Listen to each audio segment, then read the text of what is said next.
Ms. Bonner, we ready? Good afternoon. Thank everybody for being here today. I call this meeting to order. Ms. Bonner. Thank you, Mr. Mayor. At this time, I call your attention to our invocation, which will be led today by Pastor Wesley Weatherford, Oasis Church at Hepzibah. And we would like to ask our fire chief, Mr. Antonio Burton, if he would please lead us in the Pledge of Allegiance. Will you please stand?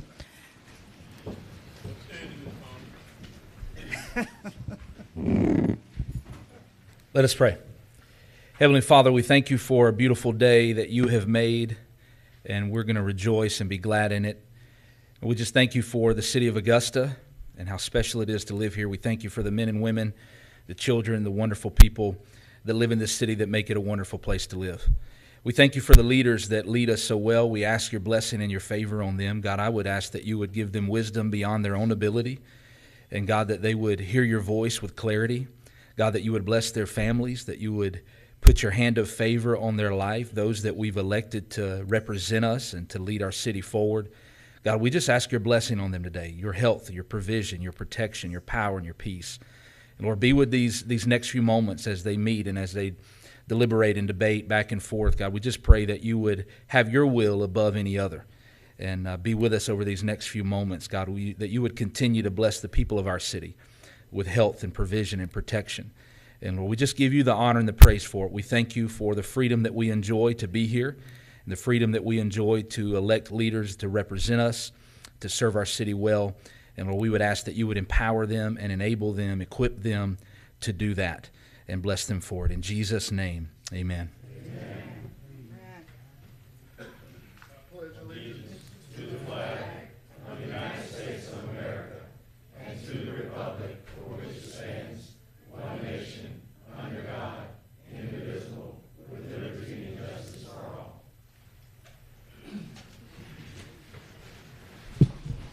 Pastor, will you please stand?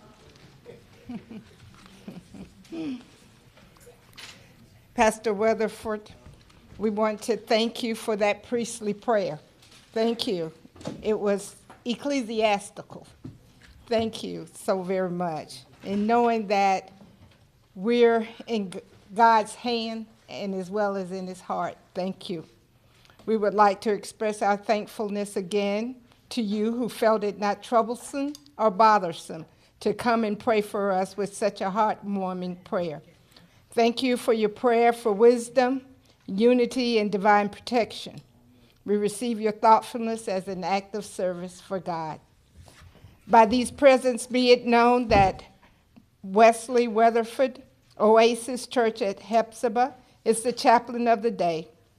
May his spiritual guidance and civic leadership serve as an example for all citizens of Augusta. Given under my hand this 18th day of April 2023, Garnett L. Johnson, Mayor. Thank you, sir.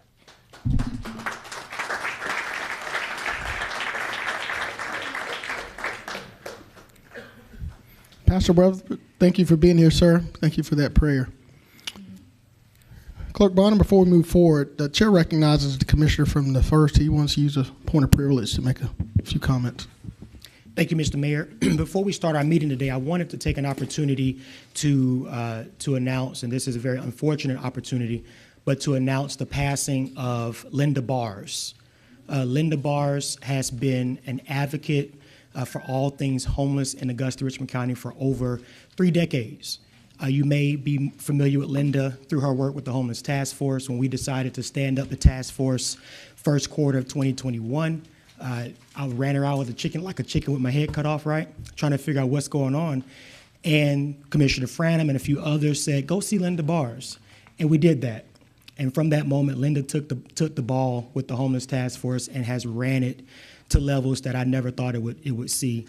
And we may say, well, there's still homeless people on the street, there's still homeless folks around, and yes, we understand that. But the plan that Linda drew, the plan that Linda wrote for this community is a plan that we have worked diligently on since we passed it as a body, from tiny homes to the new shelter, bus tickets to help folks get back home. You name it, Linda did it. And so I wanted to just take this opportunity to ask Mr. Mayor if it was in order for us to pause and observe a moment, a silent reflection for someone who has served this community with her whole heart. And I want to say from the dais to Linda, we love you and we thank you for your service. Thank you, Mr. Mayor. Thank you, Commissioner from the first. Also want to acknowledge a former First Lady, Miss Juanita McIntyre, also passed away. So if you know the McIntyre family, please pass on your condolences to them. And thank you so much. Clerk Bonner, ready to proceed. Thank you. Thank you, Mr. Mayor. I call your attention to the recognition portion of our agenda. The Augusta Commission would like to offer its congratulations to our 2023 March Years of Service recipients. Ms. Anita Rookett, our HR Director, will make the appropriate presentations. Good afternoon, Mayor Johnson, Commissioners, Interim Administrator, Madam Clerk, citizens of Augusta. It is our esteemed pleasure today that HR recognizes our March Years of Service recipients. For the month of March 2023, we have 27 employees celebrating 5 to 50 years of service with Augusta. This afternoon, we'd like to recognize our 25 to 50 years of service recipients. For the month of March, the total years of service and institutional knowledge being celebrated is 315 years. So when I call your name, if you would come forward. Mr. Paul Johnson with the Sheriff's Department, 35 years.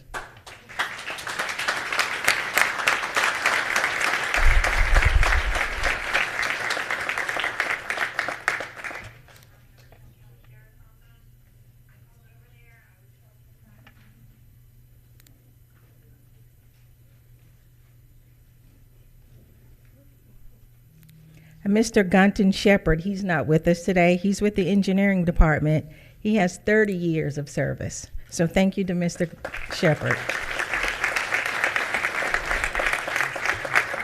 Again, congratulations to our employees for their years of service.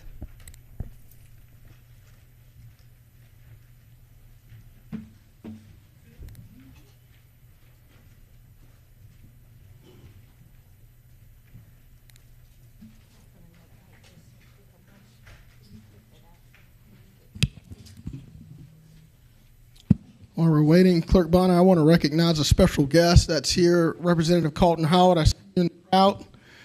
Thank you for your presence today, sir. Thank you for your leadership. Clerk Bonner, let's proceed. Call your attention to the delegation portion of our agenda. Our first delegation, item B, Mr. Kevin Delegation, in support of a forensic audit of Augusta Richmond County departments. Mr. Delegation, thank you for being here, sir. If you will, for the record, please state your name and address. Sure. It's Kevin Delegation, 636 11th Street in downtown Augusta. Thank you, sir. You have 5 minutes. Okay.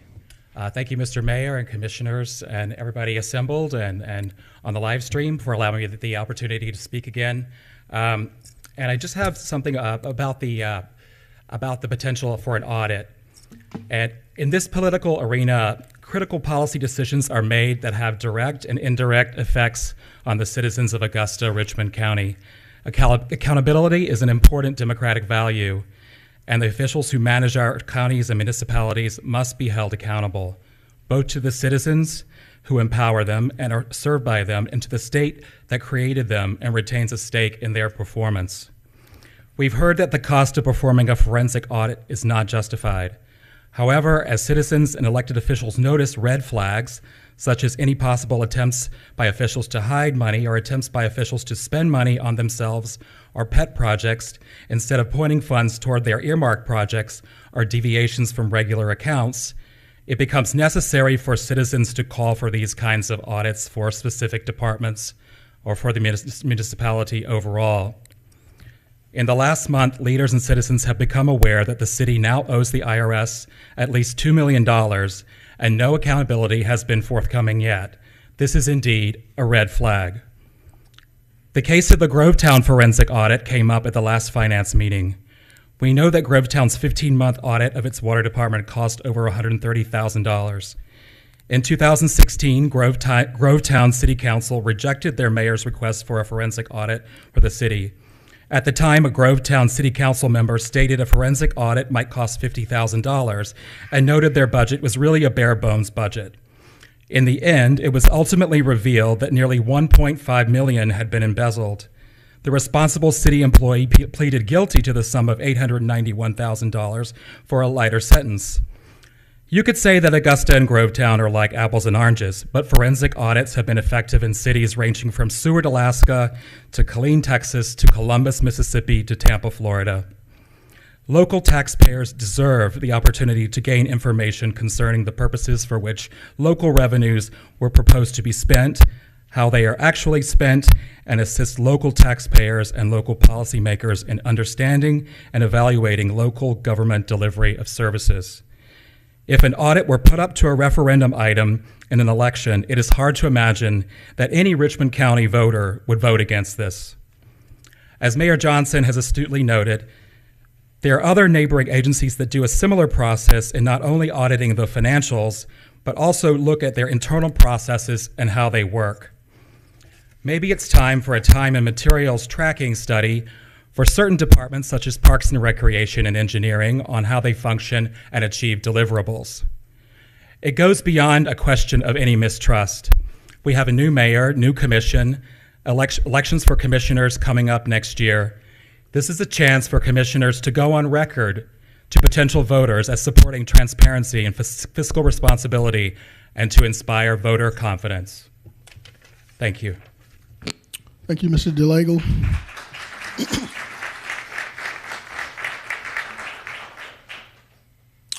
Are there any questions from any of my colleagues, questions or comments? I see my colleague from the 3rd, Commissioner McKnight. I just wanted to say thank you for coming out today and speaking to us. You know, I've been pushing for a forensic audit and hadn't had much support, but I'll be making a motion in a little while on seeing what we can do to get accountability and transparency back to the citizens of Augusta, Georgia. Thank you. Thank you, Commissioner. Mr. DeLagle, thank you again for being here, sir. Madam Clerk, let's proceed. Yes, sir. Call your attention to Delegation number C, Ms. Patricia Jeter, regarding a community center within walking distance of the Elderberry subdivision.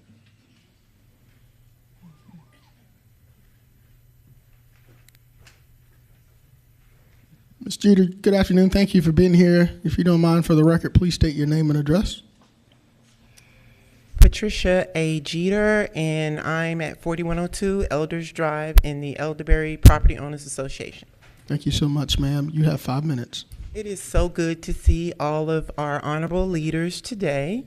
I'm here to beg. As you know, I am here in support of a community center for West Augusta 6 communities that encompasses Elderberry subdivision. West Augusta 6 is actually Elderberry, Barnett Crossing, Buckhead, those communities that are in the close proximity to Gate 1 of Fort Gordon. That is one of the fastest growing areas in the city of Augusta. We have a lot to, we actually are fastest growing, but we don't have a lot to offer. We are actually falling behind Columbia County in development. We are in need of facilities that will enrich our community, such as a community center. We have what we need as far as rooftops. We don't need any more rooftops. We don't need any more apartments that would overcapacitate us any more than we already are. But what we do need is a community center that would empower and enrich our community. It would be beneficial for the children. It would actually have somewhere for them to go in the afternoon, after school programs, keep them off the street, keep them from selling water on the corner for $1. They could go to the community center and play basketball. The adults, the elderly, we have a large elderly population that could actually take advantage of the community center being close to Elderberry or West Augusta 6 communities. And I just think it's an excellent idea, enrichment idea, and I think we need to seize on this moment. I know that Richmond County is in the process of revitalizing some areas such as downtown area, but we don't need revitalizing. We are already growing. What we need is enriching and empowering.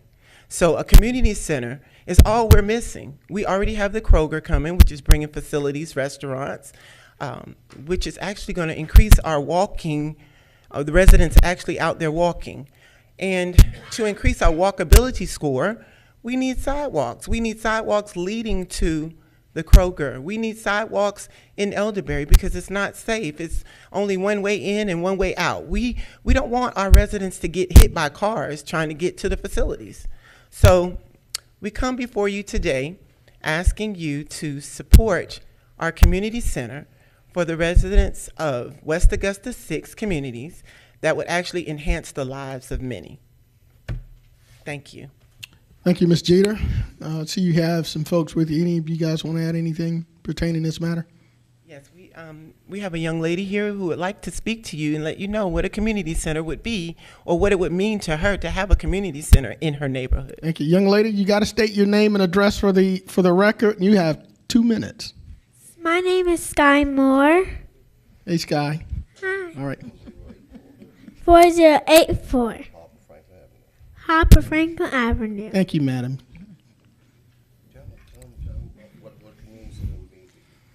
We have a lot of kids and a lot of people who like to walk and a lot of elderlies.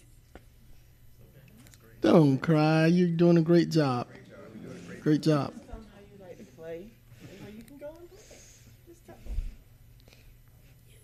You can go to play.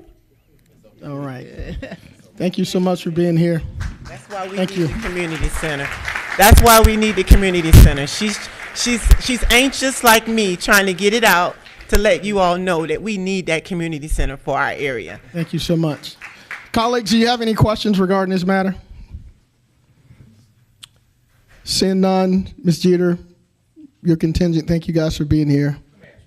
Yes, sir. Chair recognizes the commissioner from the 10th. Ms. Gitter, as far as the community centers, what's the closest one close to Elderberry? Henry Brigham, and it's actually on Deansbridge Road. Right. And we in Golden Camp, I don't know where that is. Golden Camp, Oh, Deansbridge. see, and that lets you know we need a community center. I should know where the community center is. Yeah. I should know where I can get to it. And matter of fact, since you got me on here again, because I got a big mouth, you shouldn't have opened up your wallets to let me know you got a little money in the splash. So that's why I'm in here. But nevertheless, we do need one. And what it would do, it actually would increase the quality of living over there, which would increase the property values. In turn, Richmond County would benefit from this because when property values increase, then so does the taxes. And the tax revenue increases, there you go. But it's also a bragging historical point for Richmond County for us to have a community center that Fort Gordon, the cyber, which I'm a part of cyber as well as healthcare, can benefit from it. Those families can actually benefit from it as well. So it's beneficial for the entire area. We have like anywhere from 10 to 12,000 people in that area. Right. I know that the Henry Brigham. And it's growing, and everybody's trying to get over there, but it would make it even more popular to finalize that with a community center. It would be nice. Let me go ahead and thank you. All right, sir, you have about 30 seconds. State your name and address for the record, please. Thank you, Mayor. My name is Mr. Isaac Green. I'm a homeowner at 5121 Devon Lane in the Elderberry subdivision. I was just going to go on the record, too, to say we need a facility where we can, as the residents, go to vote, have commissioner meetings, have elected officials come speak to us in that area, somewhere that can be a beacon, somewhere that can look very illustrious for our town and our city, for a very growing area. And we just want to see if the county has some land set aside with the SPOS and the tax revenues that you have from us homeowners to make that a very lovely place for our city. Thank you, Mayor. Thank you, sir. Thank you, Mr. Green. Going through the, there's a few other colleagues that have comments. Commissioner from the 9th, Commissioner Scott. Yes, thank you so much. Is Director McDowell in here? Yes.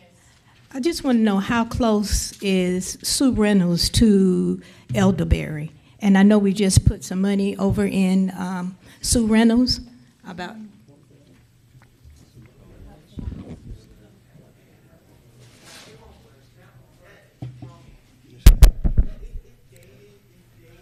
Good afternoon, Commissioner Scott. To your point, to your question, so the actual closest facility that we have at that to Elderberry will be Sue Reynolds, as well as you have M.M. Scott, which is over in Bel Air Estates. And when you talk about close in terms of proximity, those two facilities are actually closer than Henry Brigham. Now, to your other point, we did, or the commission did, allocate $200,000 for us to do some improvements to the Sue Reynolds Community Center facility itself. So we're going to utilize those funds to address some of the ADA needs. But I think what the community is asking for is a much larger facility that's actually closer in terms of their neighborhood, actually probably in their neighborhood in terms of Elderberry. One All right, Commissioner Scott. Director McDowell, didn't we, was it last year or year before last, we did a study or looked at something that we was not going to have as many recreation centers, and how I think we need to look at it holistically. If we're going to get rid of some, does that mean we're going to bring some back, and would that be defeating the question? That's rhetorical. You don't have to answer that. Thank you so much. Thank you, Commissioner from the 9th. Commissioner from the 3rd. Thank you, Mr. Mayor. I wanted to ask Mr. Maurice McDowell a question. About 2 years ago, you and I met to talk about what we could do with Sue Reynolds, didn't we? You and I? Yes, ma'am. And former Commissioner Clark. Okay. That hasn't been done, but we do have the money to fix up Sue Reynolds' facility to make it compliant as of now. Is that correct? Partially. So the initial conversation, and I think we met at the particular site with some of the neighborhood patrons there as well. And we talked about a much larger plan for Sue Reynolds at that particular time that was going to cost upwards of millions of dollars, because we talked about not only upgrading that particular facility, but we also talked about a walking trail, playground, and all the things to actually build a park over at Sue Reynolds at that particular time. This body did, to your point, allocate $200K for us to do some renovation that will be germane to only the facility, Sue Reynolds community facility, which we would take those dollars to address all the ADA stuff that we need to do at that particular facility. But again, I think they're asking for something different that's juxtaposed to their community and not necessarily Sue Reynolds. So basically, they're asking, if I'm not mistaken, property over there on the corner across from Zaxby's. That is what they're wanting. The citizens, constituents are wanting that property instead of having a bunch of apartments and townhomes built, placing that facility there with walking trails. Is that what I'm hearing from? Okay.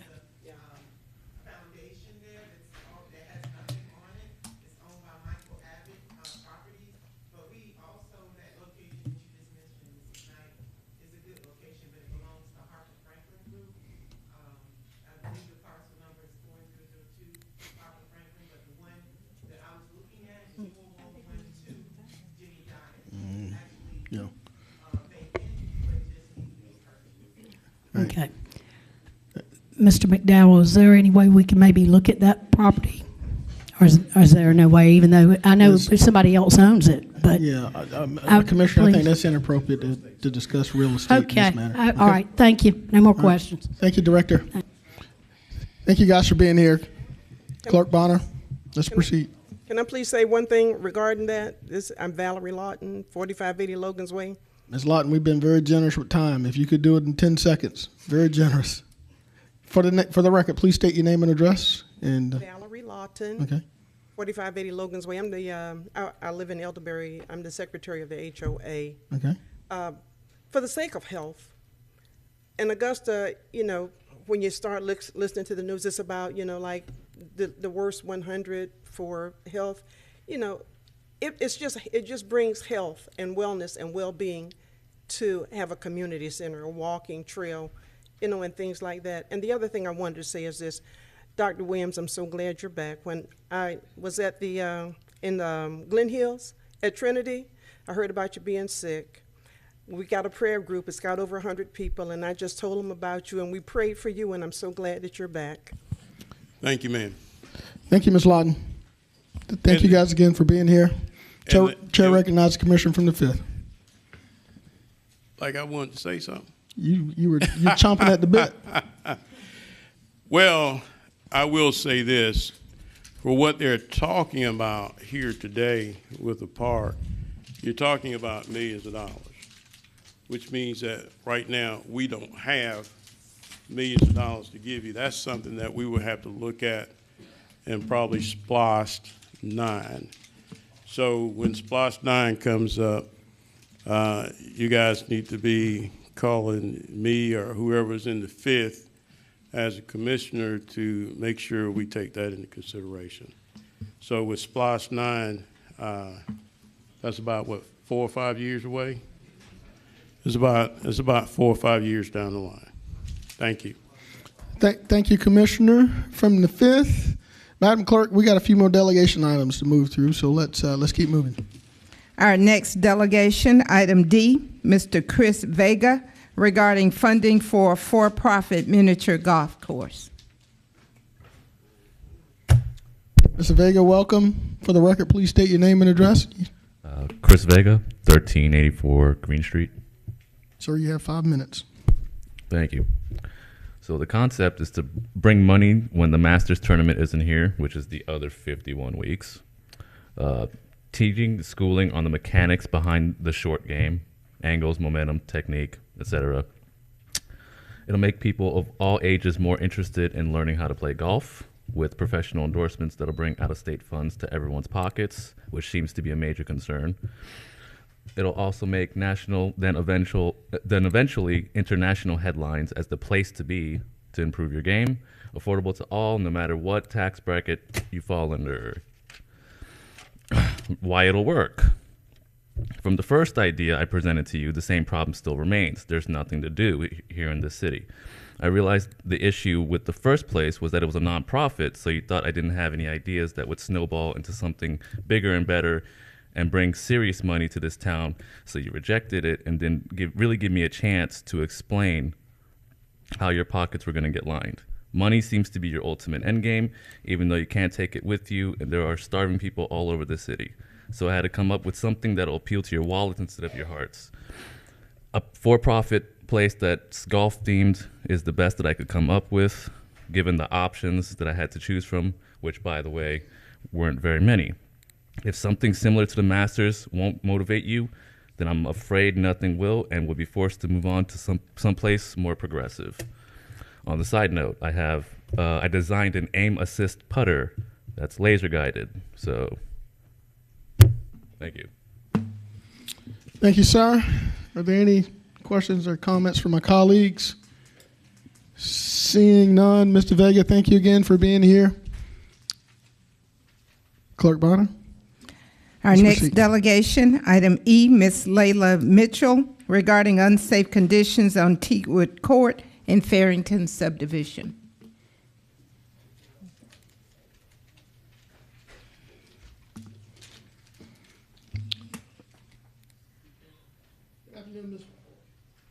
Good afternoon, Ms. Mitchell. Thank you for being here. If you will, for the record, please state your name and address. How are you, Mayor Johnson, the commission? My name is Rashawn Mitchell. I am the voice of Layla Mitchell, who is in attendance, as well as John Moore, residents of Farrington subdivision. We've been going back and forth. I just need you to state your address, please. 3716 Teakwood Court. Thank you so much. You have 5 minutes. Residents of Farrington subdivision and we've been going back and forth for a couple of months trying to figure out what we can do to fix the issue. We've been told it's a city issue versus a police issue. My parents own lot 64, Mr. Moore owned lot 62, and there's a lot 63. There were some condos that were built on Tobacco Road last year behind the Circle K. I think it's 2244 Tobacco Road.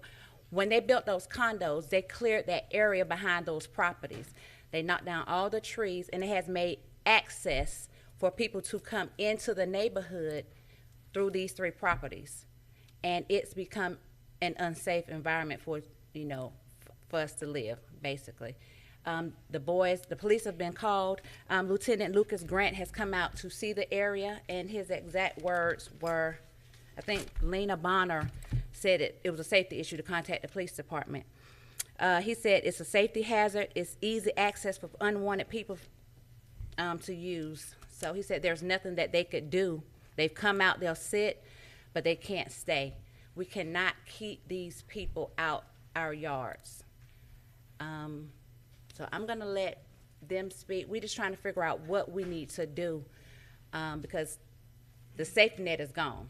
When they cleared those trees out, if we put a fence up, we may put a fence up in the wrong area. We just need some help because the guys are out there 2, 4, 6 o'clock in the morning, weapons and all. But I'm just pleading for the seniors in that neighborhood. Thank you, Ms. Mitchell. I'm John Moore, 3713 Teakwood Court, and I've been dealing with this for quite a while. Kids walking back and forth through, I've asked them nicely not to do so. They'll say, my bad, we're sorry. They keep doing it. They even ride bikes through there. And I've asked them, please not to do that. And it doesn't seem to help at all. Now, I don't want to fence my complete house in just to keep them out of my yard. I shouldn't have to. But like she said, once they clear that area and they could see the store, they just started going through, even riding bikes through. And it's just, I used to love to live there. Not so much anymore because of this. So I hope there's something, the new apartments they built off of, over next to Garden Highway, for Barton Chapel, well, they have like a fence around that apartment complex. I'd like to see that around this apartment complex because one night I looked out my window at 9:30 in the night and they had a flashlight walking through my yard. That could have been a disaster. So I'm just hoping that something can be done. I don't know what. That's why we're here. Thank you. Thank you, Mr. Moore. Ms. Mitchell, would you like to say anything? I am Leila Mitchell, reside at 3716 Teakwood Court. I have been out in the yard. The guys, they seem like they want to intimidate me. My daughter has dogs. When the dogs are out, they will go over in his yard. My neighbor, Kanisha, next door, she has confronted the guys. He literally pulled his shirt up and showed his weapon and said, record this. So they have no regards for us. We have no trespassing signs, private property. So we are living in an area where we have no control. It means nothing, for our safety there. Thank you, Ms. Mitchell. I have a few colleagues in the queue that like to ask questions or make comments. Commissioner from the 10th, you're recognized, sir. Thank you, Mr. Mayor. We should have some tools in our tool chest here. And I'd like to ask Ms. Delaney if she would come up since she's over at code enforcement, see if this falls in her wheelhouse, or even Ramon Lampkin, the marshal. Since the sheriff's department, I believe y'all have called the sheriff's department and no luck whatsoever. That's not, I just would hate for them to come back and something tragic has happened next time.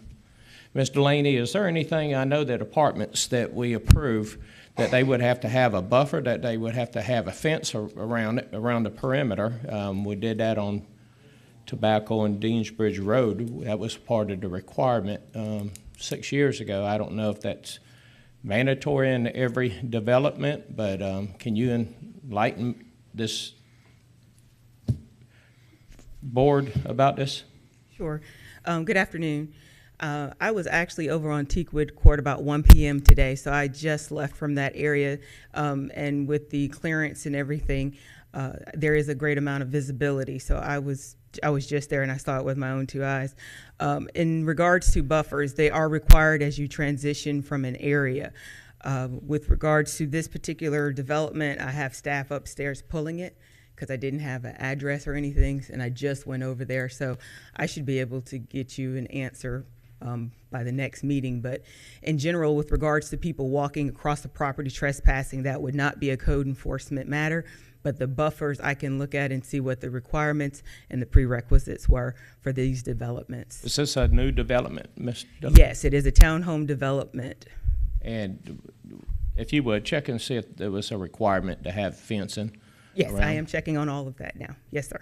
Thank you, Mr. Delaney. Thank you, Mr. Delaney. Chair recognizes, well, he's out of the queue. Are there any other questions or comments? If not, yes, ma'am. You have 1 minute. One last comment. I don't really know the address, but like when I was talking to the guy from Internal Affairs, he was able to pull it up. The police is called every week on Teakwood Court, so you may be able to pull that up from the boys. They're coming from all over the neighborhood, not just our street, but it's one house on our street where the bulk of the boys walk from to walk through our yards. But the police is called every week for reports, gunfire as well as trespassing. Thank you. Ms. Mitchell, thank you for being here. Mr. Clark, thank you for being here. Thank y'all. We'll be in touch. Madam Clerk, let's continue. Delegation F, Ms. Josephine Clanton, regarding fencing around the outskirts of the new school construction on Luke Road.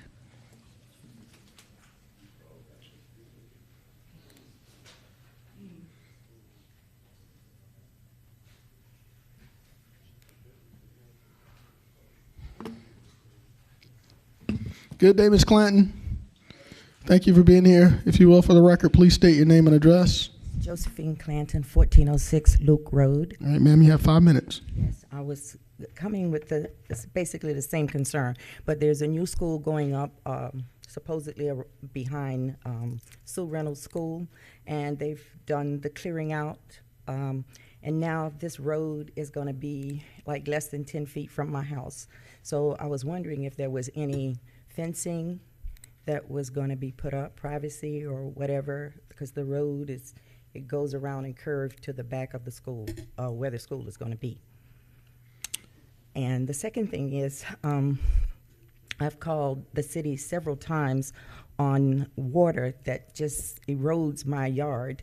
They've come out and put a sewer in, but I still have problems with that. I put out grass seed, and the grass seed goes down to the driveway. So I'm thinking they've tried to do everything else, but it seems like a French drain would be the solution there. Thank you so much. I'm going to ask Director Delaney to come back up one time. She's smiling. Ms. Delaney, sorry for having you up and down.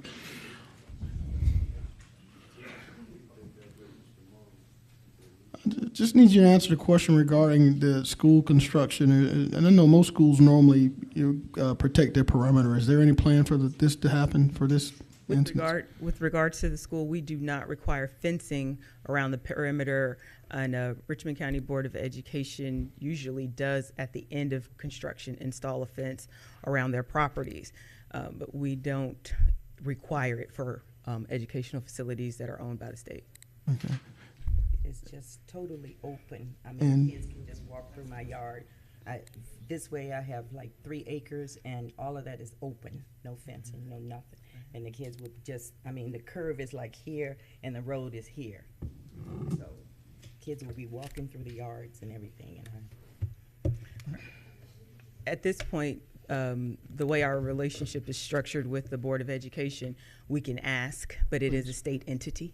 Okay. But, there's no heartburn with regards to us making the ask. okay. Because actually I was told to come here by the mayor's office, Ms. Sims, because she said she didn't know what could be done but to come here. But with regards to the runoff and things of that nature, I'm sure utilities and engineering can help you.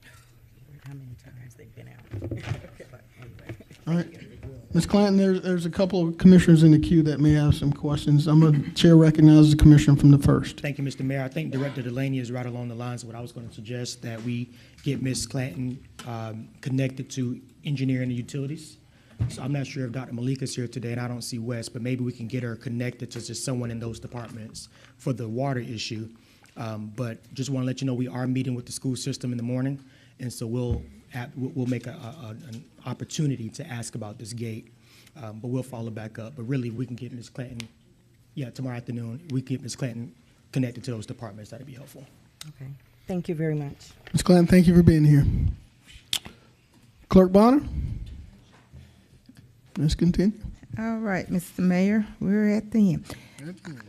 Delegation G. Presentation from the American Heart Association for leadership support for a city health plan.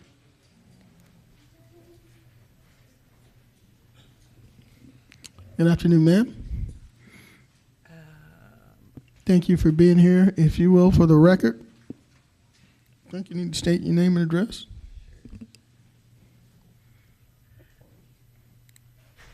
Okay. Good afternoon. My name is Jennifer Toole. My address is 438 Old Sudlow Lake Road, North Augusta, South Carolina, 29841. I am the Community Impact Director for your local American Heart Association. I am not here today on behalf of our individual organization, but on behalf of a team much larger than myself. Here in the city of Augusta, we have a health collaborative group that meets monthly in the Garden City to prioritize the health needs and to assess the health needs of the citizens of Augusta, Richmond County. Within this group, we have physicians, public health workers, faith-based leaders. I have a few of our team members here behind me today. We do serve the public, so it's very hard for us to make a 2 o'clock meeting, many of our members. So this does not reflect the full engagement of our team. But we are the people behind the local farmers markets that bring nutrition access to throughout the city. We have maternal health groups that meet with local families to prioritize pregnancies and aftercare. We have so many different initiatives within the city to address hypertension, diabetes, all of the health priorities that make the city thrive. Why are we here before you today? We'd first like to emphasize the importance of a healthy city. The World Health Organization deems a healthy city one that is not tied to a status, but that is conscious of the health and strives to improve it. A healthy city is committed to the health and well-being of all the people in the city, with processes and structure in place to achieve positive health outcomes. You see here from this very simple graphic that having a healthy city is connected to so many other priority areas for us. Even in sitting in the meeting today, health is directly related to many of the items that have been brought up by the community members. I challenge you all to think of COVID-19 and the pandemic that we are on the other side of. We were able to see the direct connection between the health of our people and our resources, the health of our people and development, workforce needs, access to care. Although the pandemic can seem like an isolated incident, the association between health and our city priorities remain. You will see here from this slide that the most recent 2023 county health ranking for Richmond County ranks us of 159 ranked counties in the state of Georgia at 137, making us one of the lowest scoring counties in the state. We are in the bottom 25%, and we are trending downward based on the data of the past 5 years. Many factors influence our health rankings. I'm sorry, I got the sniffles. Many factors influence our health rankings. We have been intentional in bringing you one piece from the data point, and that is life expectancy. Something that impacts our health rankings is how long our individuals in Augusta are living. Here you'll see the Georgia data. On average, Americans are living to 78.8 years old. In Georgia, we are living just shy of that to 77.1 years on average. And in Richmond County, our residents are living on average 4 years less than the national average, about 3 years below the state average, with a life expectancy of 74.4. As mentioned earlier, our team has driven our team has dove a little bit deeper into the data. We also want to let you know that looking at the city and the county as a whole, there are great disparities in the health that the people are experiencing in the city of Augusta. Within this map, looking at the county with a more intentional eye, there are areas where the average is between 75 and 77 years within the city, neighboring areas with a 4 to 6 year differential. So there are places in the city that neighbor each other where people are living on average 4 to 6 years longer and 4 to 6 years less than the people right streets away from them. In addition to this small snapshot of data to you all, our team is working to engage you and to ask that your leadership engage with our team. These are not just words on the graphics here. These are directly related to the experiences your people are experiencing within the city of Augusta when it comes to health and health outcomes. We are a group that is very optimistic about the road ahead. So I will leave with a positive piece here. We have a really intense data report that gives a lot of data points, and we've divided those things down by your commission districts to really show you what the people within the areas that you serve are experiencing. We hope that today we have sparked a little bit of your interest. We don't have an ask other than your time. We are hoping to meet with you individually to talk about the city data as a whole, and also to show you guys what it looks like where other cities have attacked these with strategic plans and tactics. That is the only ask we have beyond today, is that we get time with you all to really sit and dive deeper into the complete data report that we have and look at our districts individually. We are doing wonderful things in the city, and we are all here and we are for the city. We are on the grounds and we are doing the work. We think this work is essential, and that it's connected to all of our priority areas, and you guys are the top, and so many things bleed from the top. I leave you with this because it is a wonderful thing that I came across just today. In evaluating the problems that we have here in Augusta, we know that we cannot change those with the same thinking and spirit that created the problems. So this is your optimistic team who is here to really challenge us to create a plan to see a healthier Augusta. Thank you. Thank you, Ms. Toole. Chair recognizes Commissioner from the 5th, Commissioner Williams. Thank you. Basically, you said that the data is broken down by each district. We do have that report, yes, sir. All right, so I guess we need to forward that, some kind of communication to Ms. Bonner so she can get it to us and we can schedule. I want to sit down and talk to you about the 5th and what's going on in the 5th. We love it. We want that. So you see Ms. Bonner, the lady that's smiling over there? Yes. Gold dress? Yes, ma'am. All right, get that information to her and we'll get with you. I guess you might call us or something, but I'm interested. Okay, perfect. Right. We love it. All right. Ms. Toole, thank you so much for being here. You guys have a great rest of the day. We look forward to getting that information from you. Thank you. Clerk Bonner, let's continue. Yes, sir. Call your attention to our consent agenda, which consists of items 1 through 28. Items 1 through 28. For the benefit of any objectors to our planning items, once those items are read, would you please signify your objection by raising your hand? Item number 2 on our agenda has been requested by the petitioner to be deleted from today's agenda. That request was for a rezoning of an agriculture to a one-family residential on 2522 Mike Paget Highway. Thank you, Clerk Bonner. Item number 3 is a request for a rezoning from a Zone B1 neighborhood business to a Zone B2 general business affecting property located at 3225 Riceboro Road. Item number 4 is a request for a rezoning from a Zone B1 neighborhood business to a Zone B2 general business affecting property located at 1918 Central Avenue. Item number 5 is for a rezoning from a Zone B1 neighborhood business to a Zone B2 general business affecting property located at 3632 Wheeler Road. Are there any objectors to our planning petitions number 3, 4, or 5? Okay. Mr. Mayor, members of the commission, our consent agenda consists of items 1 through 28 with the deletion request for item number 2 by the petitioner. Thank you, Clerk Bonner. Chair recognizes the Commissioner from the 7th. Thank you, Mr. Mayor. If there are no questions from the colleagues, I'd like to see if I can consent agenda item number 30, 33, and 34. I just want to hear where the money's coming from on 30. I mean, she can give us a quick synopsis or what have you.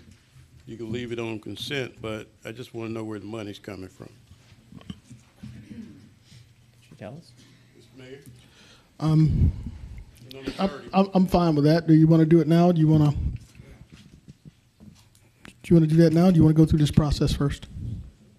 Well, just let them do it. All right. Where the money coming Madam Administrator. Sure, I would propose for $1.6 million to come from a combination of ARP and SPLOST 4. That would be $1 million coming from ARP. Your current ARP balance is $200,000, and then $600,000 coming from project dollars left over for Charles B. Webster and SPLOST 4. That totals $1.6 million. Thank you, Madam Administrator. Commissioner from the 5th, is that satisfied? That's good. That's good. Thank you. All right. Commissioner Pulliam, are you wanting to request that your addendum item be added to the consent? Yes, ma'am. Okay.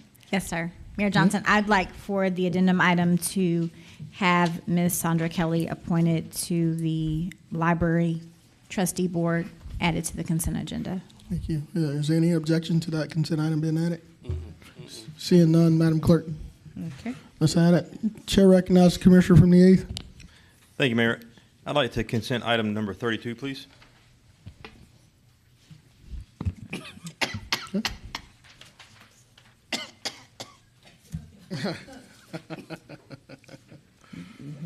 No objection to 32? Is there any objection? No objection. No objection? All right. It's consented. Let's move on. Chair recognizes the Commissioner from the 5th. All right, let me cause some controversy here. I want to put 33 on consent. That's to reappoint Mr. William Mills to the Tax Assessment Board. He added that. Oh, he did that? Yes, sir. Well, let's do. Well, I want to consent number 29. Any objection to consenting number 29? Yeah, we have an objection. Wayne Guilfoyle, put your hand down. All right. He's got. Let's keep moving. All right. He's got an objection. Okay. You good, Commissioner from the 5th? I'm good. All right, Commissioner from the 1st, Commissioner Johnson. Thank you, Mr. Mayor. I want to go back to item 30. The administrator mentioned ARP funds. I may have missed it. How much did you say we were using out of ARP for this? $1 million. $1 million. And is that a previous allocation, or is this new money? This is coming from the unassigned balance? Unassigned. This is coming from the unassigned balance. Put 34 on there. Okay. You already did that? All right. Good. All right. Good job. So, Madam Clerk. Motion to approve. Second. That's Mr. All right. Wait a minute. We have a motion and a second. Someone's asked to That's pull. Mr. Franham and Mr. Garrett. Mr. And that will be our consent agenda. Wait a minute. We got a comment coming from the Commissioner from the 10th. Yeah, I'd like to discuss agenda item number 10, sir. Okay. Number what? 10. 10. He's pulling item number 10. Number 10 is pulled. Any objections to that? If not, pull 10. All right. Madam Clerk, can you give us the updated list so we can? Okay. Consent agenda.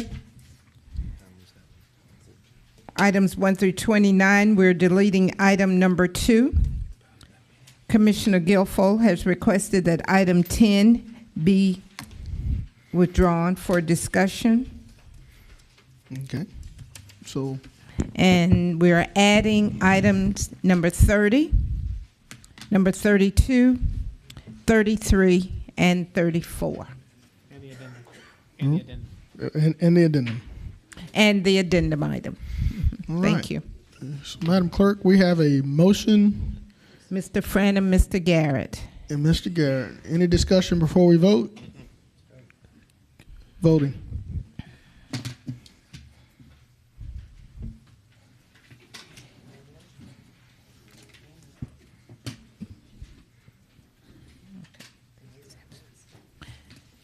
That motion carries with Mr. Mason out. Thank you. Thank you, Madam Clerk. All right, guys. Thank you guys for being here. I know some of you guys probably want to clear out. Thank you. No comments. Madam Clerk, we're going to wait just 30 seconds or so just to allow some of these folks to clear out before we proceed forward. Okay. Thank you guys for being here.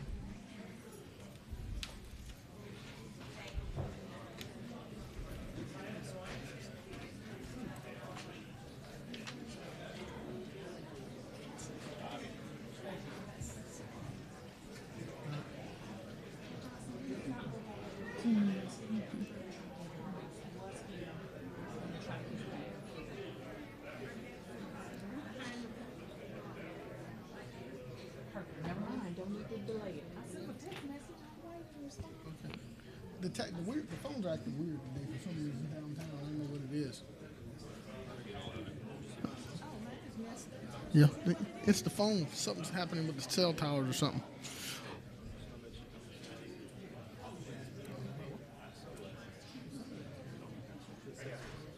The damn phone's been all funky all day. Where's your sitting? So, hey, listen, so I can tell you, it was working fine on the top of the hill. As soon as you get around the curve, it goes white, and all the phones are better. I had to call from another number. Is that? Oh, okay. Gotcha. All right. For the sake of time, Madam Clerk. Yes, sir. Let's get the show moving. All right. Call your attention to item number 10. It's a motion to approve a vendor for RFP 22-296, Parks and Rec Strategic Plan. Commissioner Guilfoyle asked that this be pulled. All right, Commissioner Guilfoyle. Yes, sir. Thank you, Mr. Mayor. Can I have Director McDowell?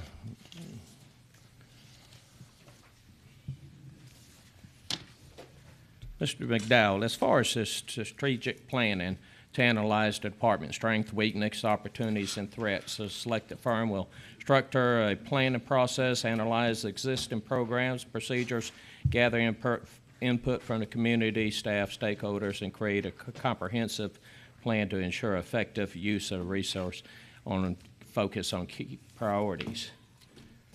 And by looking at their items, what they're going to do is create an action plan. Explain to me what this action plan is, please. Well, as you should know, back in 2016, the department did a master plan. And that plan is now some 7, 8 years removed from that time period, which means that plan is pretty much obsolete. In that plan, it called for a $75 million investment in capital improvements to all our facilities in Parks and Recreation. And we haven't received those $75 million to do those improvements. As it relates to operations, so we're realigning ourselves. We try to make ourselves become relevant again in Parks and Recreation. One of the things that plan did not recognize is the pandemic and how people currently recreate. The other thing that plan did not recognize is pickleball being the fastest growing sport. It didn't address those things. So we're at a point now where we have to sit down as a staff, sit down as a department, and figure out what is our niche in the community, what we should be doing, how we should be doing them in comparison to other cities and municipalities. The other thing that we're doing also is seeking accreditation. We want to be accredited, one of the few Parks and Recreation departments in the state of Georgia. And to get to that point, you have to have a strategic plan. And that strategic plan makes certain that you have all SOPs, all standards from hiring processes to the way that we do our capital improvements, to the way we do our budgets in order to meet those criteria. So we would go before a board, they would analyze all our processes and controls and make certain that we're up to that standard. So we're seeking our accreditation as a department. Okay. What does SWOT mean? SWOT analysis, strengths, weaknesses, opportunities, and then Okay. threats. All right. Have we done this before? In Parks and Rec, no, but other departments, yes. Okay. And would this come up with a preventive maintenance program for the city with all the different departments? I know that we subbed out to one of our local companies for any kind of major construction, et cetera. Is that correct? Well, ISM, I think is who you're referring to. Yes, sir. They manage our projects for us, sales tax projects. One of the reasons why we did that Parks and Recreation back probably in 2015 when this body created Central Services. Right. Central Services became that entity that would manage those projects. Right. But at the time, they only had one architect, I guess, certified person on staff. That person no longer there. So we're taking ownership of all our projects to include preventive maintenance for all our sites that we never had. Parks and Recreation never had preventive maintenance schedules. We're doing so with ISM, and they're managing our projects for us. Okay. One question, final question. I appreciate you explaining everything to me. I mean, there was a lot of other people that didn't have a clue what it was about, but the standard hourly billing rates that this company's putting out is going from the chair at $4.75 all the way down to the analysts at $1.15 per hour. How does this coincide with this RFP? How do we know who's doing what? Is it going to be a spreadsheet that gives us That is to determine that we get in the best bang for our buck? well, the hourly rates are what each individual that's a part of that team, they Right. get paid for what percentage of the project that they work on. So of course, all that will be transparent because they will submit us those invoices. So we'll be able to see that. But we were able to negotiate that down actually. Okay. So we got the best bang for our buck. Okay. I think the original number was around 120. We negotiated down with the help of procurement down to 98,000. Well, procurement's good. There ain't no doubt about that, but I definitely appreciate you answering. Motion to approve. Thank you. There's a motion and a second. That cleared up. If there are no further discussions, I don't see anyone in the queue. Madam Clerk? So we have a motion We're by voting Mr. Guilfoyle, Mr. Bobby Williams. Mr. Bobby Williams. You're right. Voting.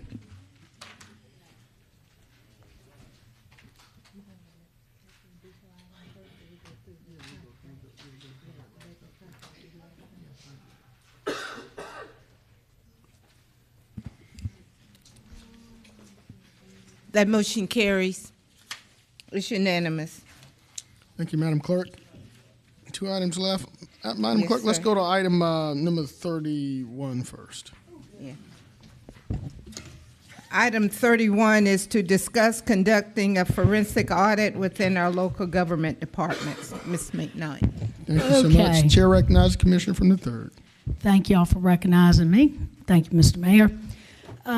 Ms. Bonner, I fine-tuned last week. We had this on we discussed it on finance, but I couldn't vote because I'm not on finance. So I said I'd come back with a motion. I've tweaked this motion, and can I go ahead and read it out? Yes, ma'am, please. All right. I want to make a motion to hire third-party accounting firm, separate and independent from the external auditors who perform financial statement audits on an annual basis to perform regularly scheduled internal financial and operational audits on all city departments, ensuring every department is audited at a minimum of once every 4 years. Said firm will present findings quarterly to the full commission.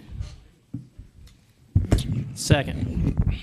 All right, Madam Clerk, we have a motion and a second. I see a few colleagues in the commission. Chair recognizes the Commissioner from the 5th. Well, I'm not going to say a whole lot. You know, last week when she spoke, she said we need to start in the mayor's office. We had Donna Williams to come up, and she said they've already answered all of the, you know, newspaper and folks that, you know, called in or did records requests. They looked at everything. They've given up everything, you know, the dresses, the pants, everything. They're standing there naked, basically because, you know, they've done everything. This is, at this point in time, it's not something we need to do. When you do an audit like you want, you're looking for something specifically. Somebody said that, or somebody's done something to set you off and say, we need to look at something. We don't have anything in particular that we need to look at right now. You know, like you said, the mayor's office, what in the mayor's office? I don't know.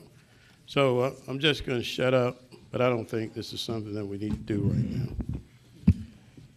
Thank you, Commissioner. Chair recognizes Commissioner from the 7th. Thank you, Mr. Mayor.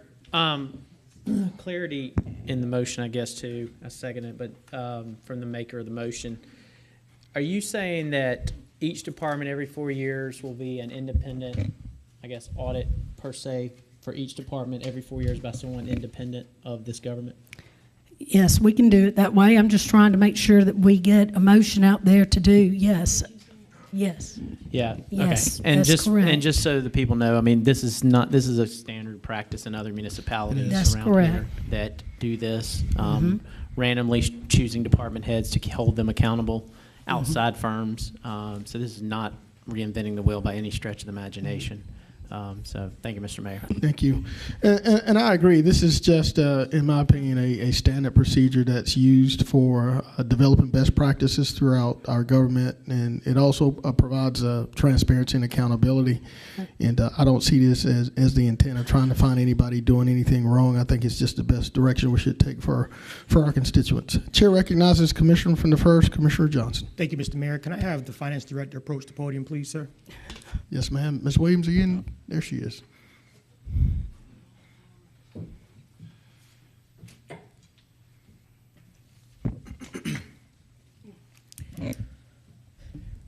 Director Williams, thank you. How does what Commissioner McKnight is proposing today differ from what she proposed last Tuesday? My understanding is the absence of the word forensic. And I think from Ms. McKnight's motion, you said practices and operations. I'm sorry, what was the wording again? Can we read I the guess motion? for a point of clarity, let me just finish and I'll go back to Commissioner McKnight. I guess what I want to be clear on is, are we voting for another audit apps second to what we already have in place, department by department, although that's what we're already doing, or are we voting on an actual forensic audit that's going to look for any kind of criminal or fraudulent activity department by department? I guess that's the point of clarity that I'm asking for. No, I did not use in this today forensic. I'm not looking and pointing for wrongdoing. I mean, hey, do this so that if there is wrongdoing, we can correct it. I mean, we already got enough problems already 2 months ago, well, a month ago with the IRS. I mean, how clear can I make this? I mean, if you can't support it, then something's wrong. Well, I mean, we keep tossing it back and forth, and I brought it up over a year and a half ago, and this is what the citizens of Augusta, Georgia are asking for. We should give them what they're asking for. It's not hard to do. Who's asking for it? Does that Mr. Mayor? Wait a second. Silent, please. Commissioner from the 1st. Thank you, Mr. Mayor. And so I don't think that in this regard, Commissioner McKnight it's a issue of not being able to support it and there being something wrong. I guess what I'm trying to understand is that if you're not asking for a forensic audit, but we're asking for an in-depth audit department by department, if I'm not mistaken, that's what we receive every year, correct? Mm-hmm. So are we voting on doing something totally different? What am I missing here? Are we voting to just expand what we already do? Because if she's not asking for a forensic audit, then I'm not sure what we're voting on. Do we need to? Can we put the motion up there on the screen or reread it so that Commissioner Johnson can comprehend this? I don't think you're considering. You amended this. You revised this motion. Right. This is, this really isn't a motion. It was just for discussion purposes. But your motion was, I'd like to make a motion to hire a third-party accounting firm, separate and independent from the external auditors who perform financial statement audits on an annual basis, to perform regularly scheduled internal financial and operational audits on all city departments, ensuring every department is audited at a minimum of once every 4 years.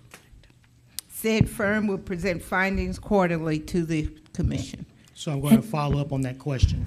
What is different? What exactly are we looking for with what she just asked?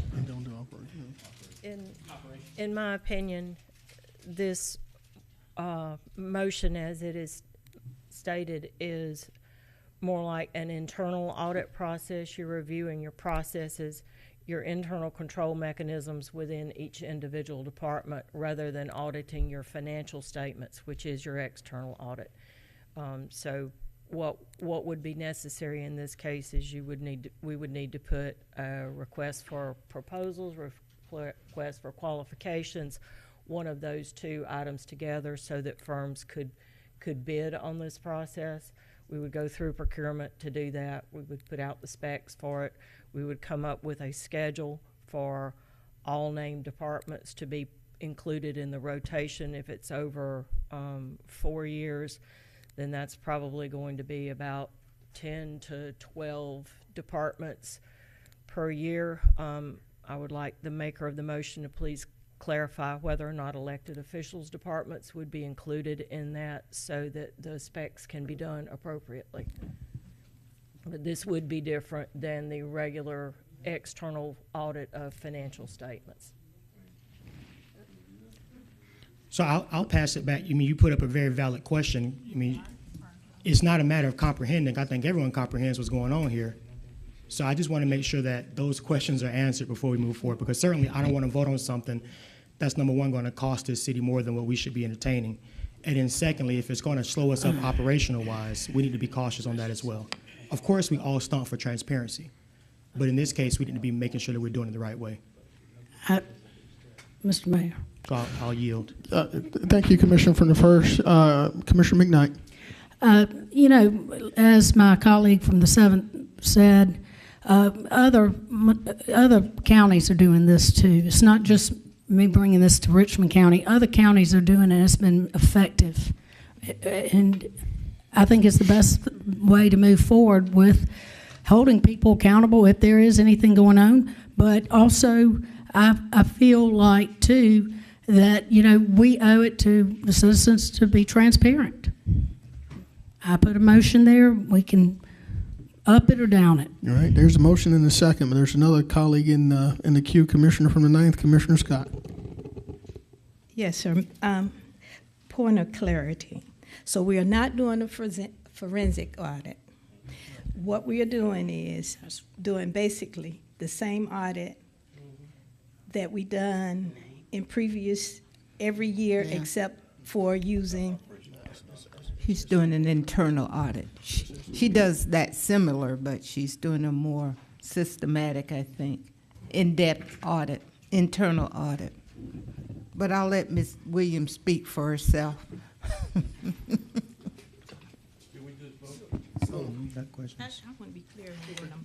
Ms. Williams, they need clarification on the internal. This would be less in line with an audit of the financial statements.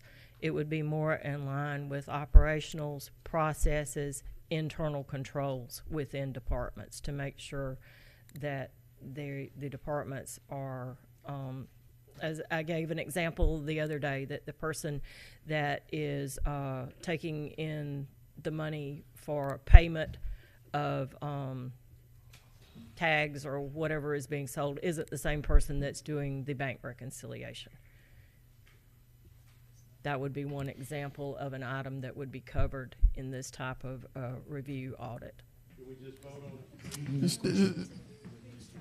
All right. There's another commissioner in the queue, Commissioner from the 6th, Commissioner Lewis. Thank you, Mr. Mayor. Ms. Williams, so am I hearing you correctly when you say that each department is already doing an internal audit? No, sir, I did not say that. Wait a minute. So internally, every department does an audit. Externally, you do a financial audit. The external audit firm audits our financial statements and determines whether or not they are presented fairly and without material misstatements.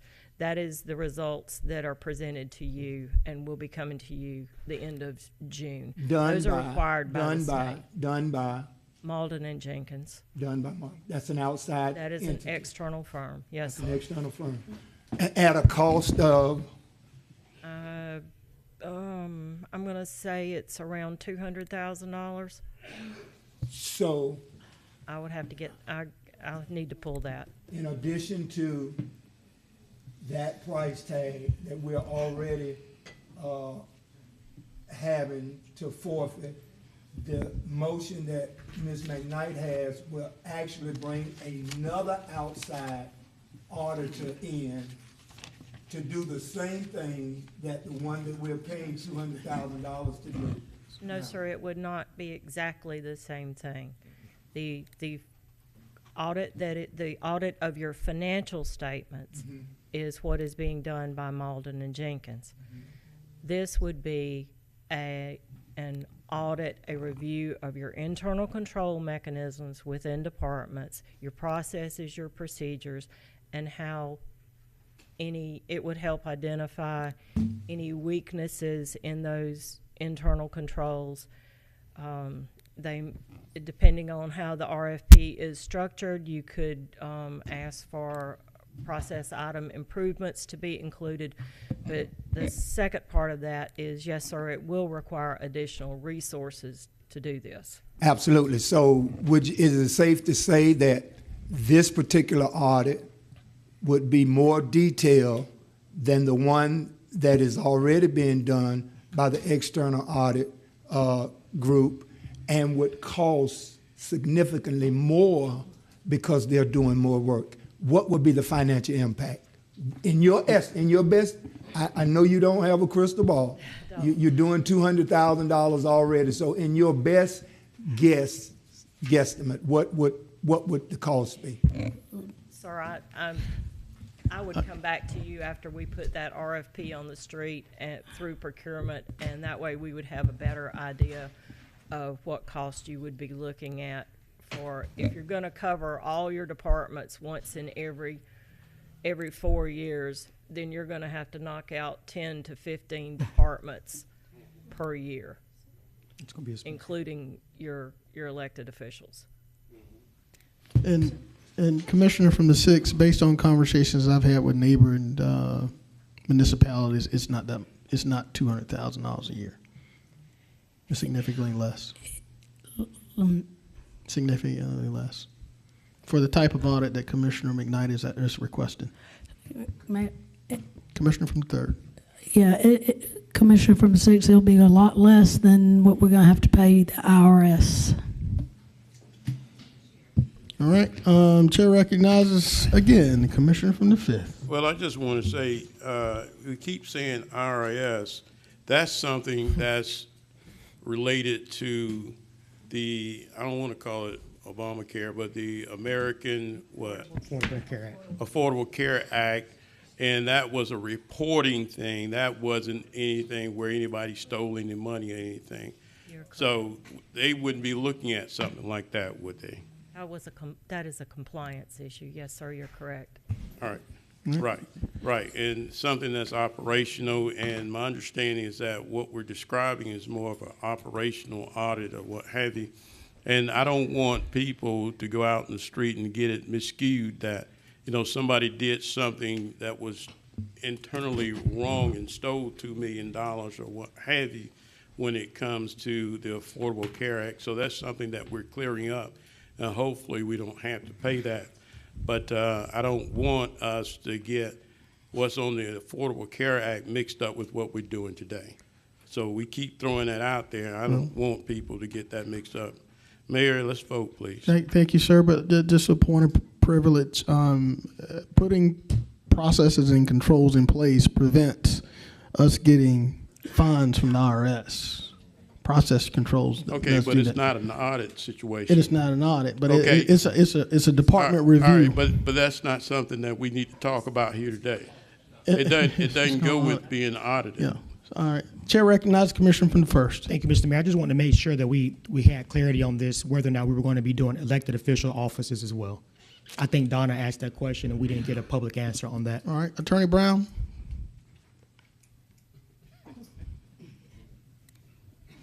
Put you on the clock here, sir. What would be your opinion regarding departments and elected officials? I would gladly volunteer my office to be audited randomly at any time as office of the mayor. At any time, even moving forward. I don't think you have much choice, Mayor. Right. So, I mean, I would support it, but I do believe that the idea of auditing elected officials need further discussion. I think it would be a great mistake for this commission to take action with the little information that we have or the clear vision of the proposal that is being tossed out at this moment. all right. Thank you, Attorney Brown. I see another commissioner from the second, Commissioner Pulliam. Thank you, Mr. Mayor. This is for Director Williams. I hear a lot of the same questions coming up. Could you give us 2 examples of what could be found in an operational audit? Yes, ma'am. The first one is if you have a weakness in your internal controls, if you had the individual who was receiving cash payments over the counter also doing the bank reconciliation within that department. Another item would be is if you had the individual in that department who was putting in requisitions to spend that department's appropriated funding, also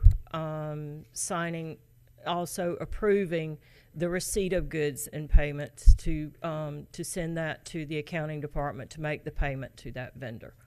Those are types of internal control duties. Okay. Would they also be auditing your standard operating procedural manuals? Like, is that part of it when you say processes and procedures, or policies and procedures, rather? It depends, once again, on the scope. If you design the RFP to cover those types of things, then you would include that in your request for your proposal, and that would be something that they would be expected to cover. Anytime you start using the word audit, it has to be done in conjunction with the word scope. When you want to review and look at something, you need to define the parameters of what you're going to be looking at and making sure that it's being done correctly or where you are looking for issues. So that would be one of the things that could be included in the RFP if the commission decides that they want standard operating procedures for each department reviewed. So we would still, of course, legal would have to approve, but beyond that, we would still have to be very specific in what we want them to look for in that RFP. Is that correct? You're going to get your best response to the RFP by defining it as specifically as you can, because the vendors that are going to be looking to respond to your RFP are going to be asking those questions. Well, what do you want us to do? What is the scope of the services that you want provided? So you would need to be able to itemize those, and it could be a pick list. You could ask for several different levels of those, and they could gauge their responses accordingly. And Jerry's agreeing with me, so I haven't gone too far out of bounds here. Thank you. All right. I think you're out of order, sir, not being on the delegation. You would be out of order. All right, Commissioner from the 9th. With what we're trying to vote on today, do we have specific dates or years that we're looking at, or are we just looking at this year, last year, or what?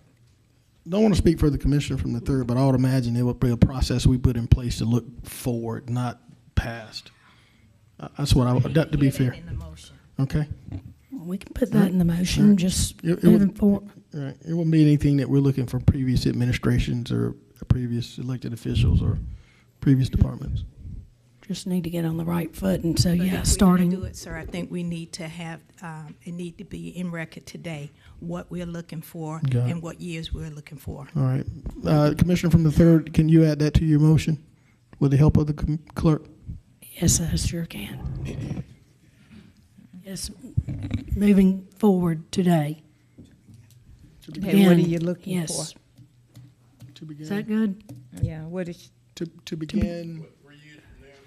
No, starting, yes, starting now, moving forward. What, Attorney Brown, give us the language. You the attorney. Come on with it. wait a minute, what's wrong, I Mr. do not- Johnson? Who has the floor, Mayor? I'm asking for you, Mr. Attorney. Thank you. All right. I think the conversation has veered far away from the motion that was made. The motion that was made asked to be perform financial statement audits. This is the motion. Ms. McKnight sent to me and printed for the clerk.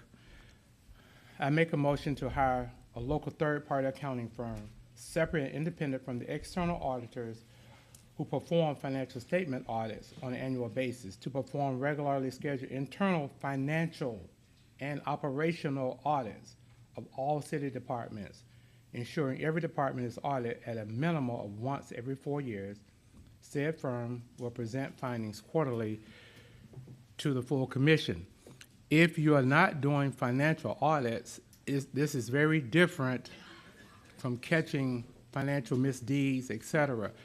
If you're trying to audit SOPs, operational, it would seem like the first thing you want to do is have the administrator require departments to have SOPs. Many departments don't have SOPs. There's going to be nothing there to audit. So you're telling me $1 billion government does not have standard operating procedures? No, I said every department. Okay. Well, it would seem that the commission will want to confirm before you pay an auditor to look at something that there is something to look at. I'm not sure that you can get from your administrator today or from any commissioner that it is a known fact that every department has standard operating procedures. And is this standard operating procedure has veered away from finances to regular operational. So what you have here, I think you have mixed what initially started out to try to check on financial matters. Now you're trying to audit operational matters. Commissioner from the 3rd. I put a motion out there, either we can vote on it up or down. It's there. So if we want to vote on it, we can. If not, Well, the motion. I try to put out. The motion, Mayor Johnson, is to perform regularly scheduled internal financial and operational audits per the writing that was handed to the clerk.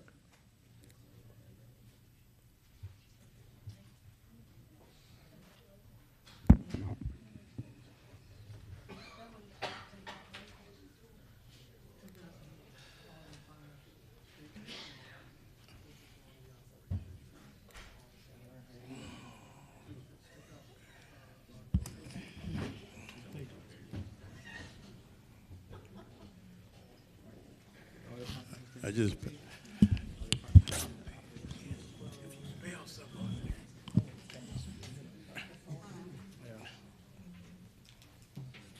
God almighty.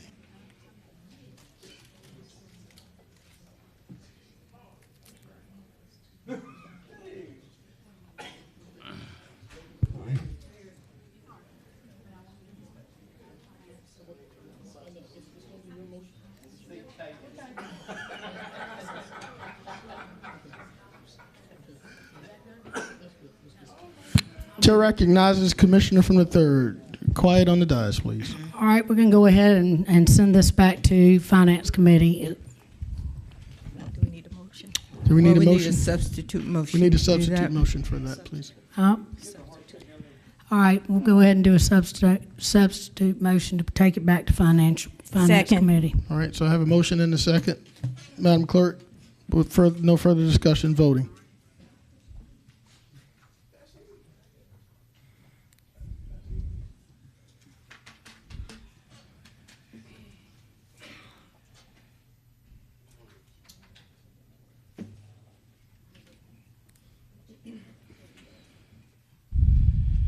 That motion carries 8-1, with Mr. Johnson voting no. Mr. Mason absent. Thank you, Madam Clerk. Let's proceed. I think we have one last item on today's Item agenda. number 29 is a motion to approve the contract for the 911 ambulance response and emergency medical services with Central EMS. Thank you, Madam Clerk.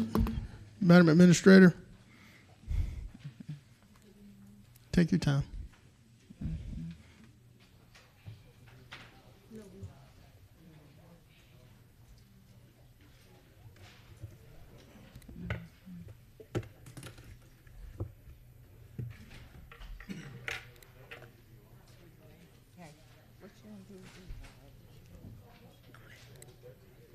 It's not long. Oh, okay.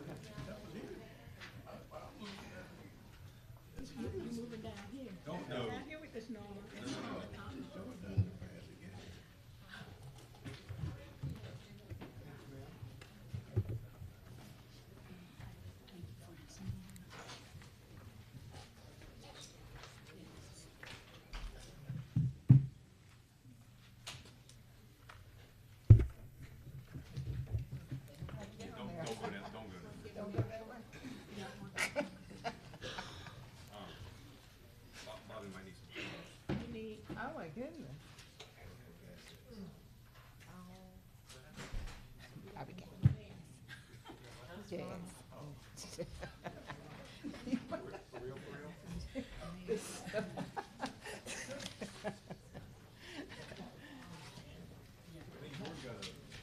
We need a spray. This is awful.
All right.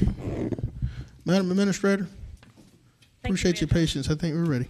Thank you, Mayor Johnson and Augusta Commissioners. I want to first start off by thanking the members of the subcommittee for their commitment, attention to detail, and invaluable input as it relates to this EMS contract.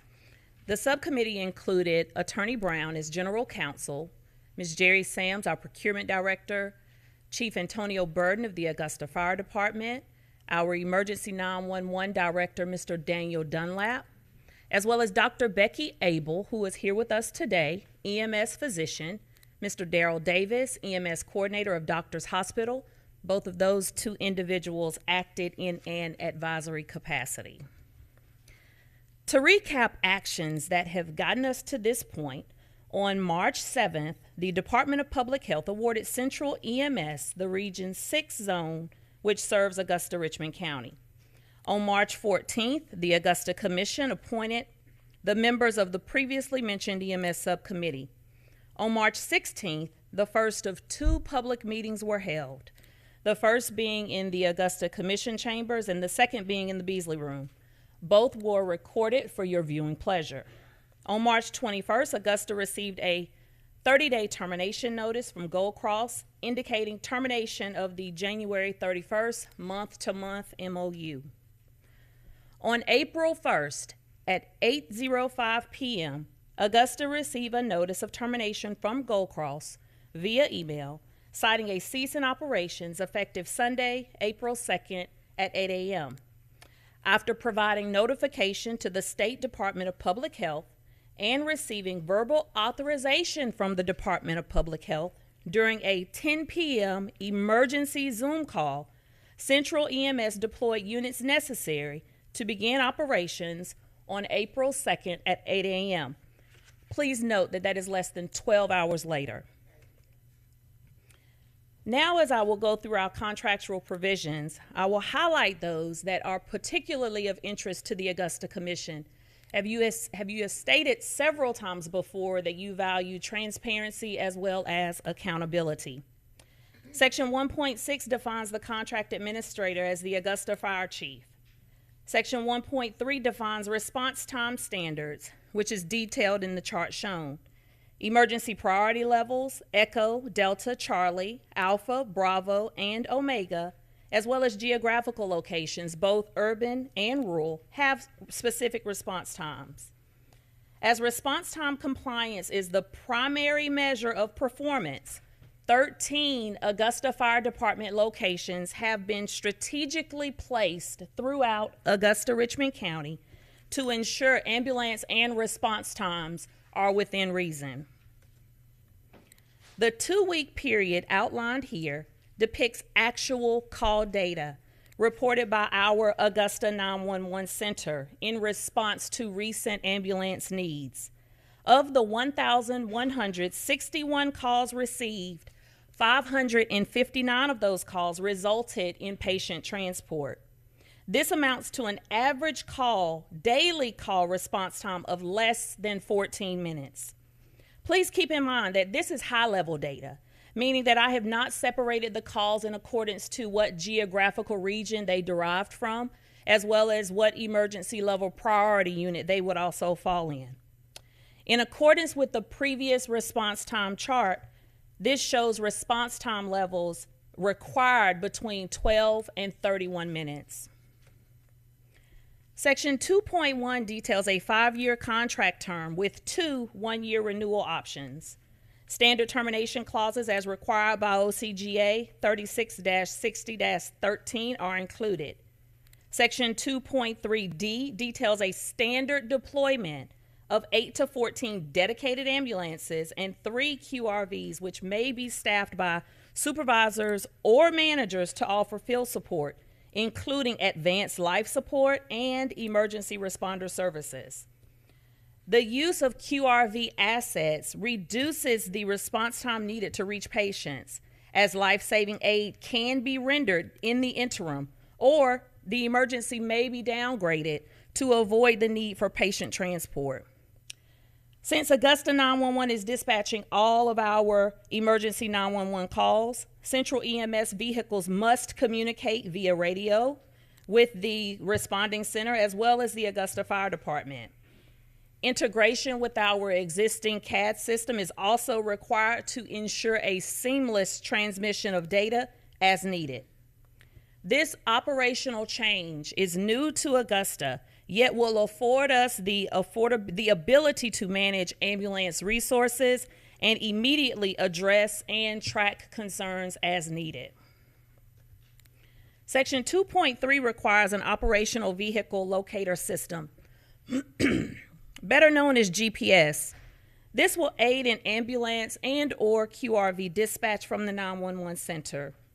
This system identifies at a glance the quantity of units available for dispatch and a geographical location for each. Section 2.3K requires quarterly reviews of performance with the Emergency Management Services Advisory Board, also known as the MSAB. They will review statistics, data, and monitor trends with a status report provided to this body, the Augusta Commission, on a quarterly basis. This provision further solidifies the resounding need for transparency as well as accountability. The MSAB is comprised of the contract administrator, a designee of the contractor, and the contractor's medical director, along with the Augusta Fire Department EMS coordinator. Additional provisions outlined in Section 2.3 include, but are not limited to, operational requirements to ensure compliance with federal regulations and discrimination clauses.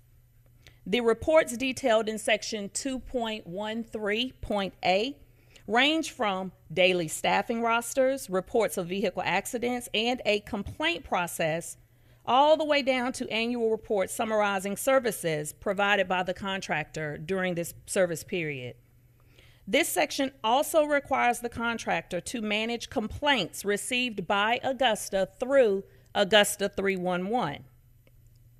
As this capability has been established with our existing 311 system workflow, Augusta 311 will forward all complaints received to the contract administrator, who will then forward them to Central EMS for resolution within 15 days.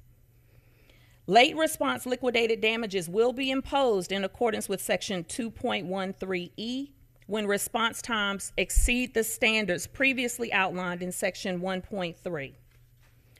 Section 2.19 affords residents and visitors an added benefit which supports our social and mental health within our community. Of the calls previously detailed, 55% of those within the last 2-week period shown resulted in non-patient transport. This subset of calls would have benefited from a derivative of this outlined social services program. Programs such as sequential intercept mapping, which this body has discussed recently, as well as the Sheriff's Office Co-Responder Initiative program, would be enhanced by having 2 specially trained social workers on the ground assisting our residents. These individuals would visit families and individuals all throughout Augusta-Richmond County identified by the contractor field emergency staff as potentially benefiting from assistance in connecting them with community resources that Augusta already has in place. Richmond County will benefit greatly from this new program, which will assist by connecting citizens with existing resources needed to combat mental health concerns, substance abuse trauma, and food assistance. This program, again, will augment current agencies with similar missions while providing in-field surrounding support of appropriate use of the 911 system. Section 3.2 details a negotiated annual subsidy amount of $2,650,000 with a 3% increase. By year 5, the subsidy amount is less than $3 million. It is key to point out that this figure is less than the 10% amount that Mr. Coker, as well as other representatives, Mr. Gibson, reported from Priority Ambulance. This payment will be paid monthly within 30 days of a submitted invoice. Section 3.3 provides for a decrease in patient charges from recent fees, as which in the past patients were required to pay $1,750 in excess of outside expenses above and beyond what your insurance would pay if your insurance does not pay it, now down to $1,500. This is for those commercial health plans, as well as zero out-of-pocket costs when patient transport is not required after treatment has been rendered. Additional damages are detailed under Section 3.4, which further solidifies Augusta's commitment to accountability as it relates to holding Central EMS to our outlined performance standards. Article 4 specifies representations and warranties for both Augusta and Central, And of the contractual provisions that are outlined on your screen, all of those are also those that have been negotiated. In an effort to summarize the EMS contract by highlighting provisions deemed of added interest to the Commission as items either referenced for inclusion in the past or explicitly expressed interest in certain topics, such as accountability and transparency, I have broken the contract down into 3 parts. The first being accountability measures, the second being financial terms, and the third being legalese clauses, all of which are identified for you in the quick reference guide that you should have at the end of your presentation. Prior to taking any questions, I would like to highlight a recent team effort that resulted in the birth of a baby boy. At 7:30 a.m. on April 15th, which is this past Saturday, the Augusta 911 Center received a call from a citizen advising that her daughter was in active labor. Our E911 communications officer calmly and accurately provided all of the emergency medical dispatch information instructions to the caller, which related to the caller obtaining clean linens and other items needed for the mother as well as the baby to come.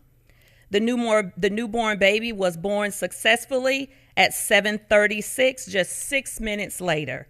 This was also prior to the arrival of first responders. So, Commissioners, in addition to the contract that we're talking to you about today, thank you again for the purchase of the emergency medical dispatch software.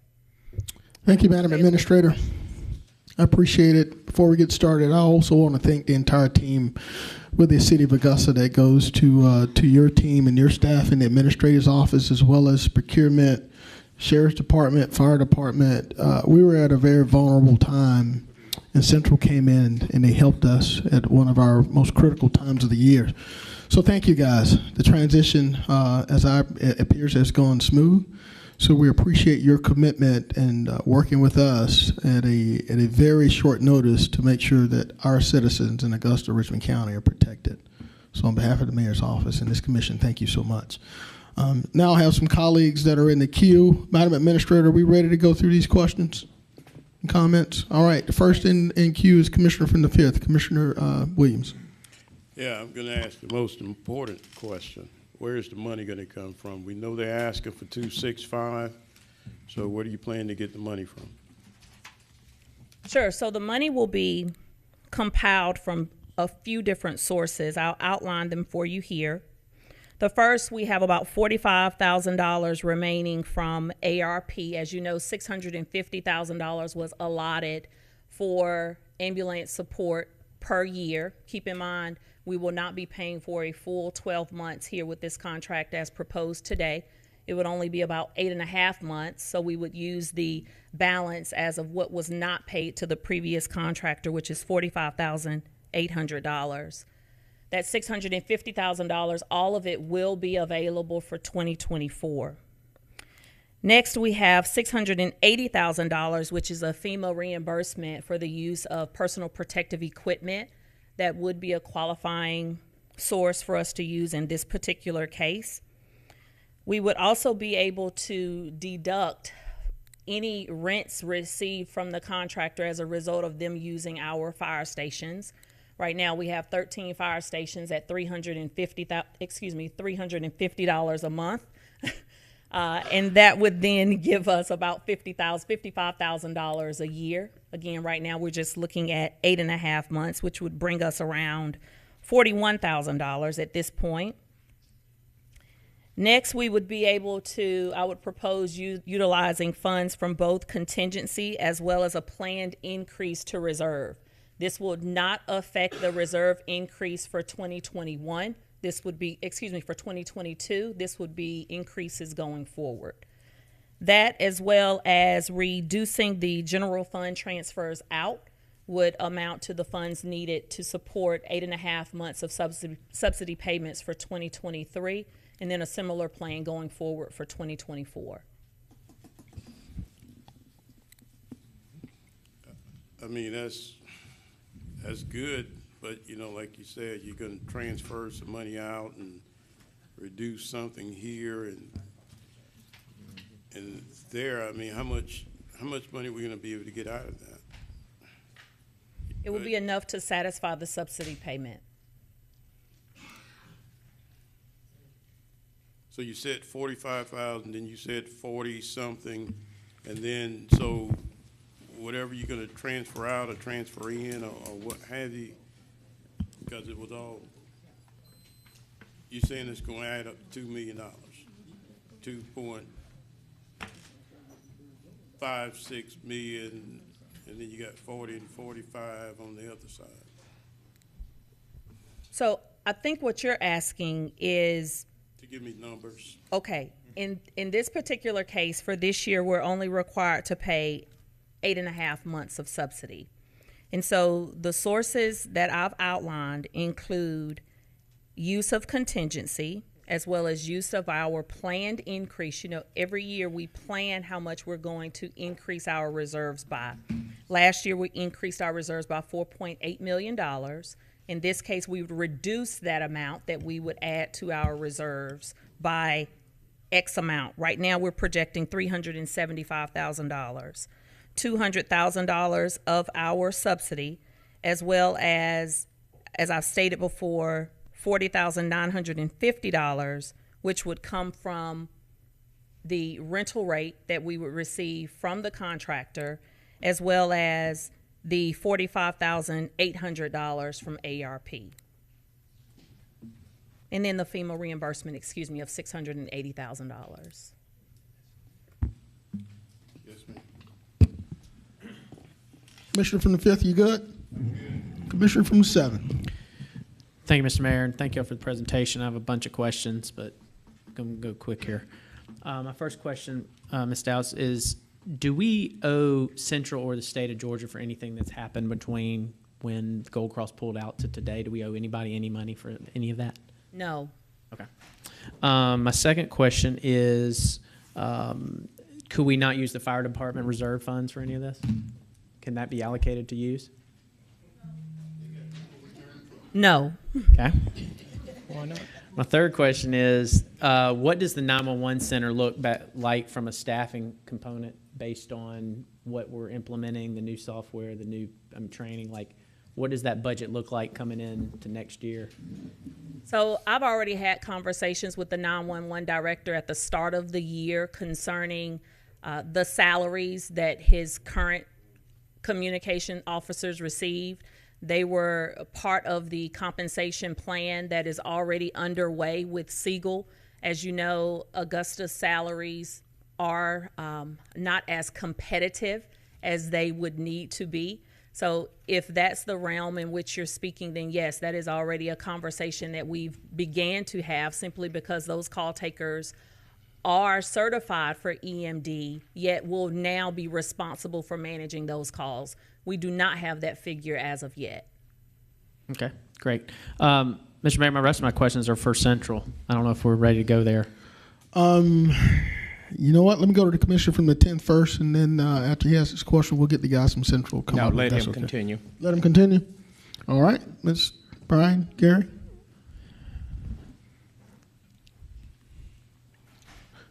Commissioner from the Southern, proceed. All right, thank you guys. Thank y'all for all y'all done. Just have some quick questions, obviously. Thank you for your putting this all together. Thank you for working the team. I feel confident you're going to get 6 votes today based on what I've heard.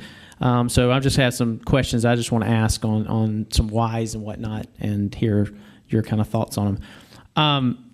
Typical contract, when we've been up here and going through this, we've kind of looked at 3 years and then 1 year renewal. Explain to us why 5 years is so important to you and why you have to have that 5 years in a sense. Mayor, Commissioners, thank you. Can you hear me okay on this? Yeah.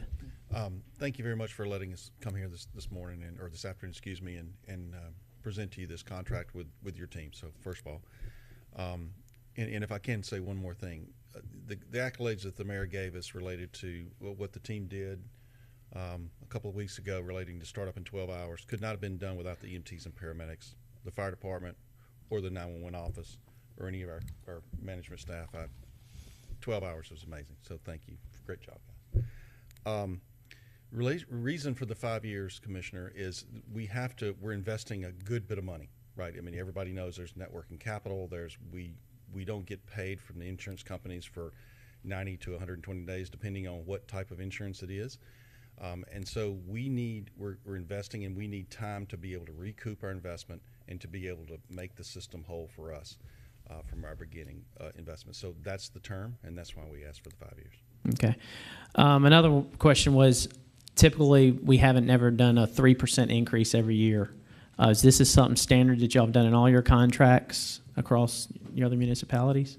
Yes, sir. We attempt to get escalators in all of our contracts related to subsidy.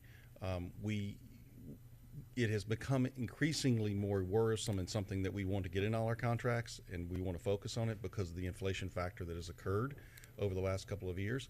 So historically, inflation, as you know, is from the CPI standpoint of view, has been 1, 2, but the last couple of years it's been 4 up to 8, depending on which system you're looking at. So yes, it's very important for us. We don't want to be back in here before you. We're realistic as regarding the cost of the system, that we want to say, okay, look, we need an escalator. We know it's going to happen.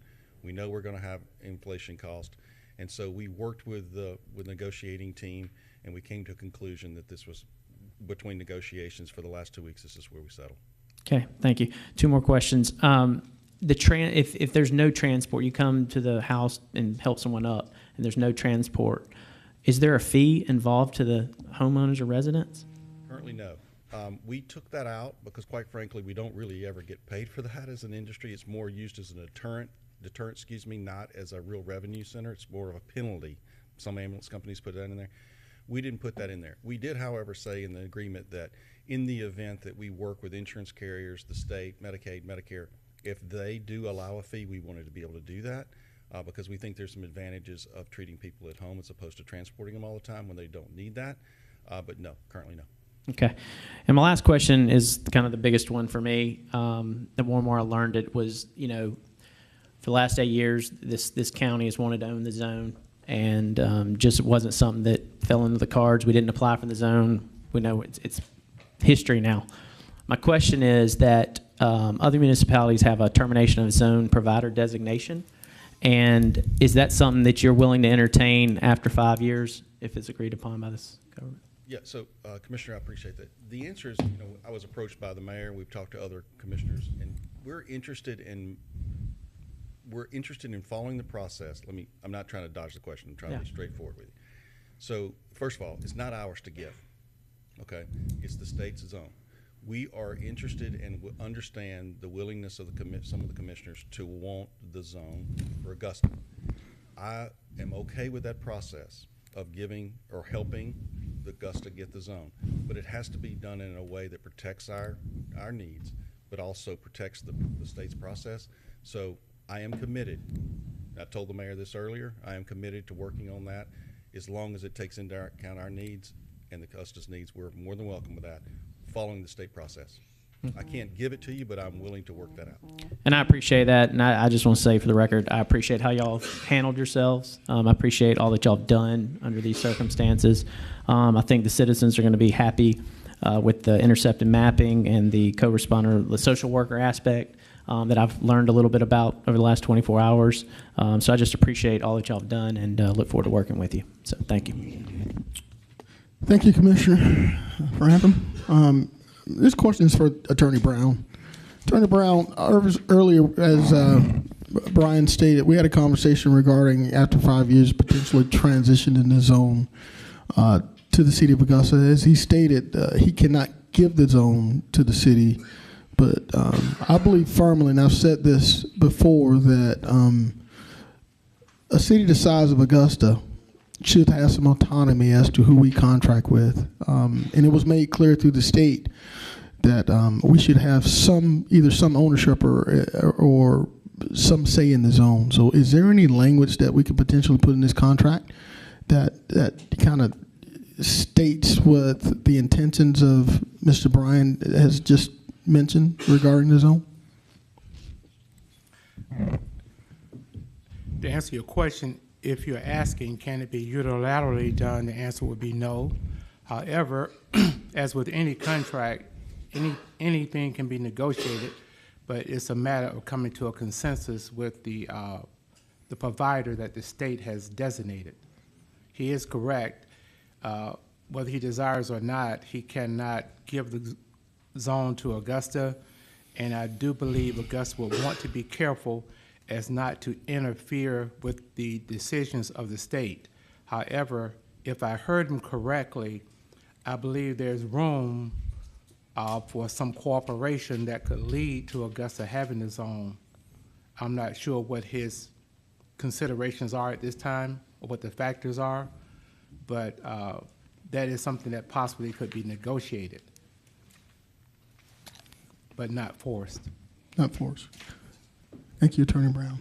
Chair recognizes the Commissioner from the 10th, Commissioner Guilfoyle. Thank you. This is, go ahead, Ms. Dowse. Excuse me, Commissioner Guilfoyle. I wanted to go back to Commissioner Frantum's question about the 5 years. I wanted to make sure you knew that the 5-year term was in the contract that we presented to Central, not that Central came back and altered anything in regards to the contract. Thank you. I guess this is first of all, let me tell Dr. Abel and Mr. Davis, as well as staff, as well as Central, coming to the table and working out this contract. Thank you for your time and your experience to put it in black and white. Thank you. My question is, I'm going to piggyback off on the 5-year, what Ms. Dowse had just spoken about. As far as Central saying that they need 5 years to get a return on their investment, anything that they spend per year that they've stated from the time that they were at the Department of Health that they're going to be guaranteed 10%.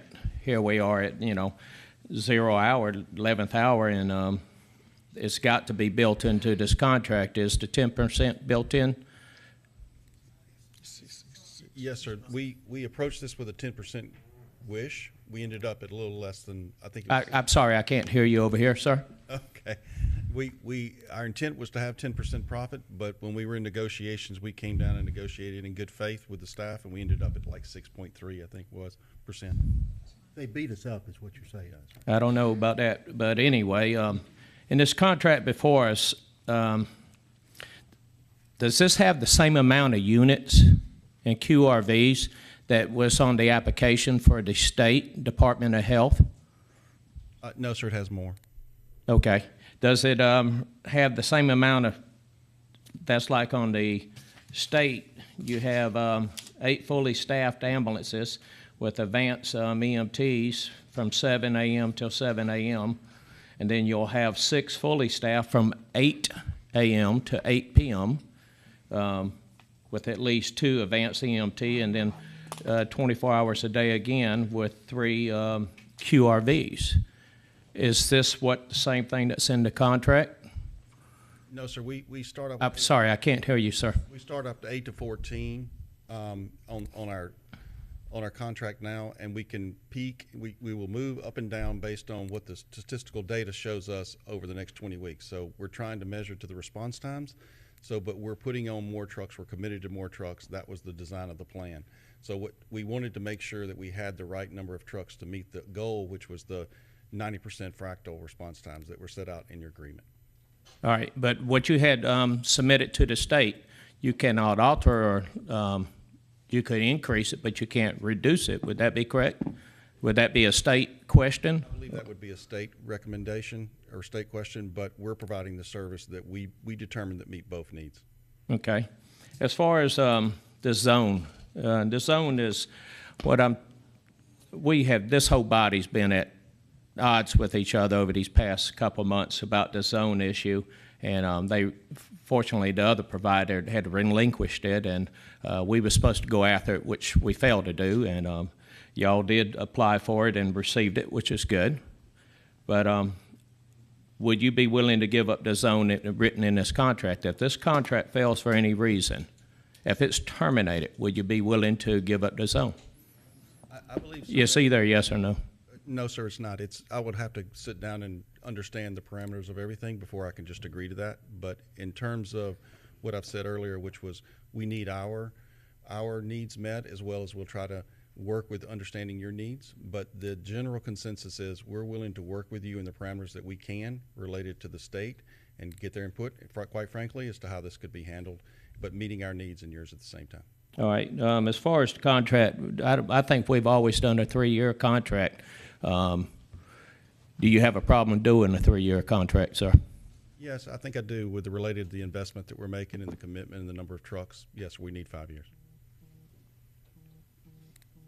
All right, as far as this escalated increase in the contract, would you be willing to base it off the index? Because I think the inflation is probably at its peak right now. Would you agree?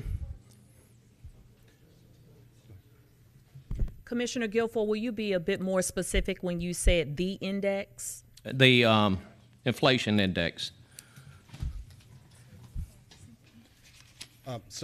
Commissioner, I think I'm willing to talk about indexes, and I'm willing to talk about percentages, but we negotiated in good faith with a committee, and I was told, quite frankly, I was told not to negotiate directly. If you notice, sir, I never did speak with y'all face to face. I never had a meeting with y'all for a reason, because my colleagues asked me to stand down, in which I fulfilled their obligation. We felt like we negotiated in good faith over 2 weeks, and with the staff, and we thought we were meeting the needs of what you put out to bid previously. So, but to answer your question, there's a lot that we worked with that we both gave on both sides of this discussion that resulted in the contract we have before us today. And so at the end of the year, when you open your books, I know Mr. Gary have always said, hey, we'll open our books to show all the audit. If it comes in less than what y'all assume, would this contract be reduced? If it works both ways, sir. I know that it's a double-edged sword. If it works both ways. Go ahead, Ms. Dowse. Commissioner Sorry, Guilfoyle. Mr. Mayor. Commissioner Guilfoyle, I would like to add to your question surrounding the 3%. Both parties agreed to the fixed price of a 3% index simply because it gives Augusta, Georgia, as well as Central EMS a predictable scenario. It also offers us stability for both entities to be able to legally and financially prepare for the future. It removes the concern about cost of goods or services suddenly increasing, as well as it does not adversely affect the city's budget, because we know exactly how much we will be planning for year after year. So that is one reason why a 3% increase was considered in lieu of the original subsidy amount that Central EMS came to Augusta with, that we did negotiate down on Augusta's behalf. There is also a benefit from the predictability of a fixed price contract, because it removes the uncertainty of that final cost that may exceed the initial cost at more than the 3% that has already been outlined. So I did want you to know that the subcommittee considered that during the negotiations process. Right. I appreciate you reading that to me, Sure, Ms. Dowse. thank you. One question to you, Ms. Dowse. Yes. It looked like you opened every kitchen drawer to get the money out to pay Central for this year, from the ARP to 2024 to FEMA to the rent to contingency account to reserve account, and actually out of general fund. This actually should be emergency service. I know that the fire department is they just came before us. Donna Williams had presented that they had $10.9 million in surplus, and I believe that they already had 17 in reserves. No, sir. They had about $2 million in reserve, of which immediately following that meeting, the fire chief was knocking at my door with a proposed plan allocation to use those funds for replacement vehicles. Right, the three that got wrecked, and the other one caught on fire. That's correct. So what is the plan for next year for the $2.65 million? The plan for next year would include the entirety of $650,000 in ARP that has already been allocated from this body. It would also include use of contingency, as well as the planned increase to reserves. It would also include whatever payments were made to Augusta from Central by use of the Augusta Fire Department facilities, as well as a reduced general fund transfer out. And yes, that's it. That would total $2.65 million, actually plus their 3% subsidy increase amount. And that I also read from my notes. What was the original amount that Central came to the table with, Ms. Dowse?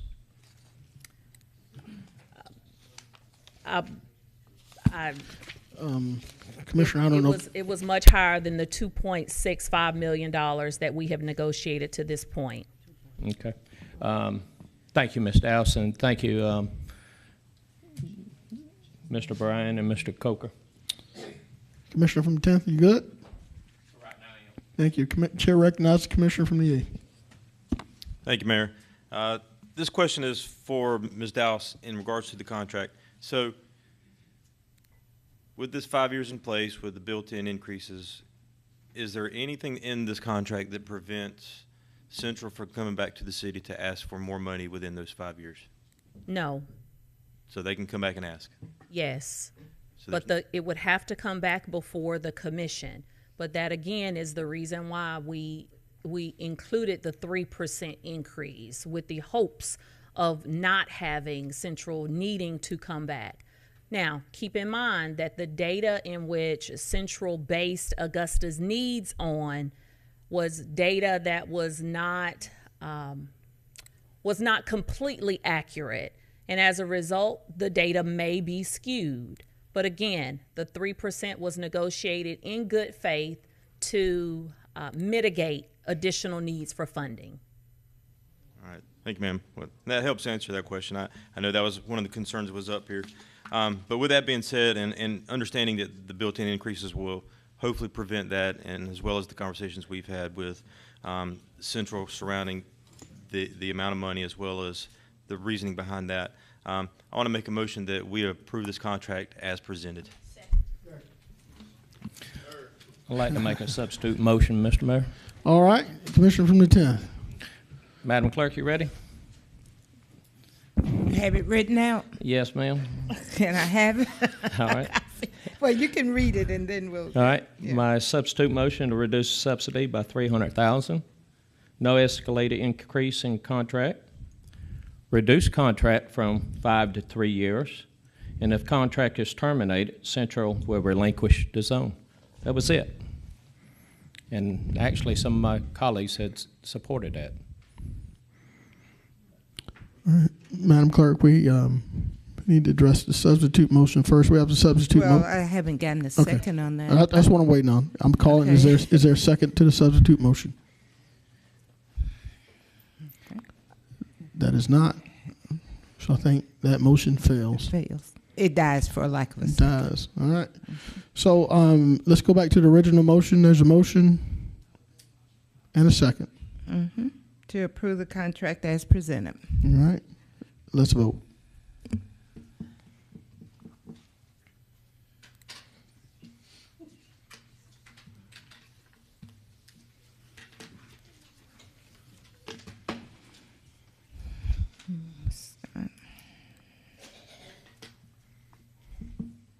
That motion carries 8-1 Mr. Mayor, point of privilege.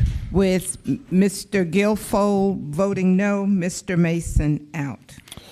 Commissioner from the 10th. Mr. Mason would absolutely love to be here. He is ill, and so he cannot make it to this meeting. That's the reason why. Thank you. Thank you, Commissioner. Ladies and gentlemen, thank you for your patience. We've gone way long. You guys have a great day. This meeting is hereby adjourned.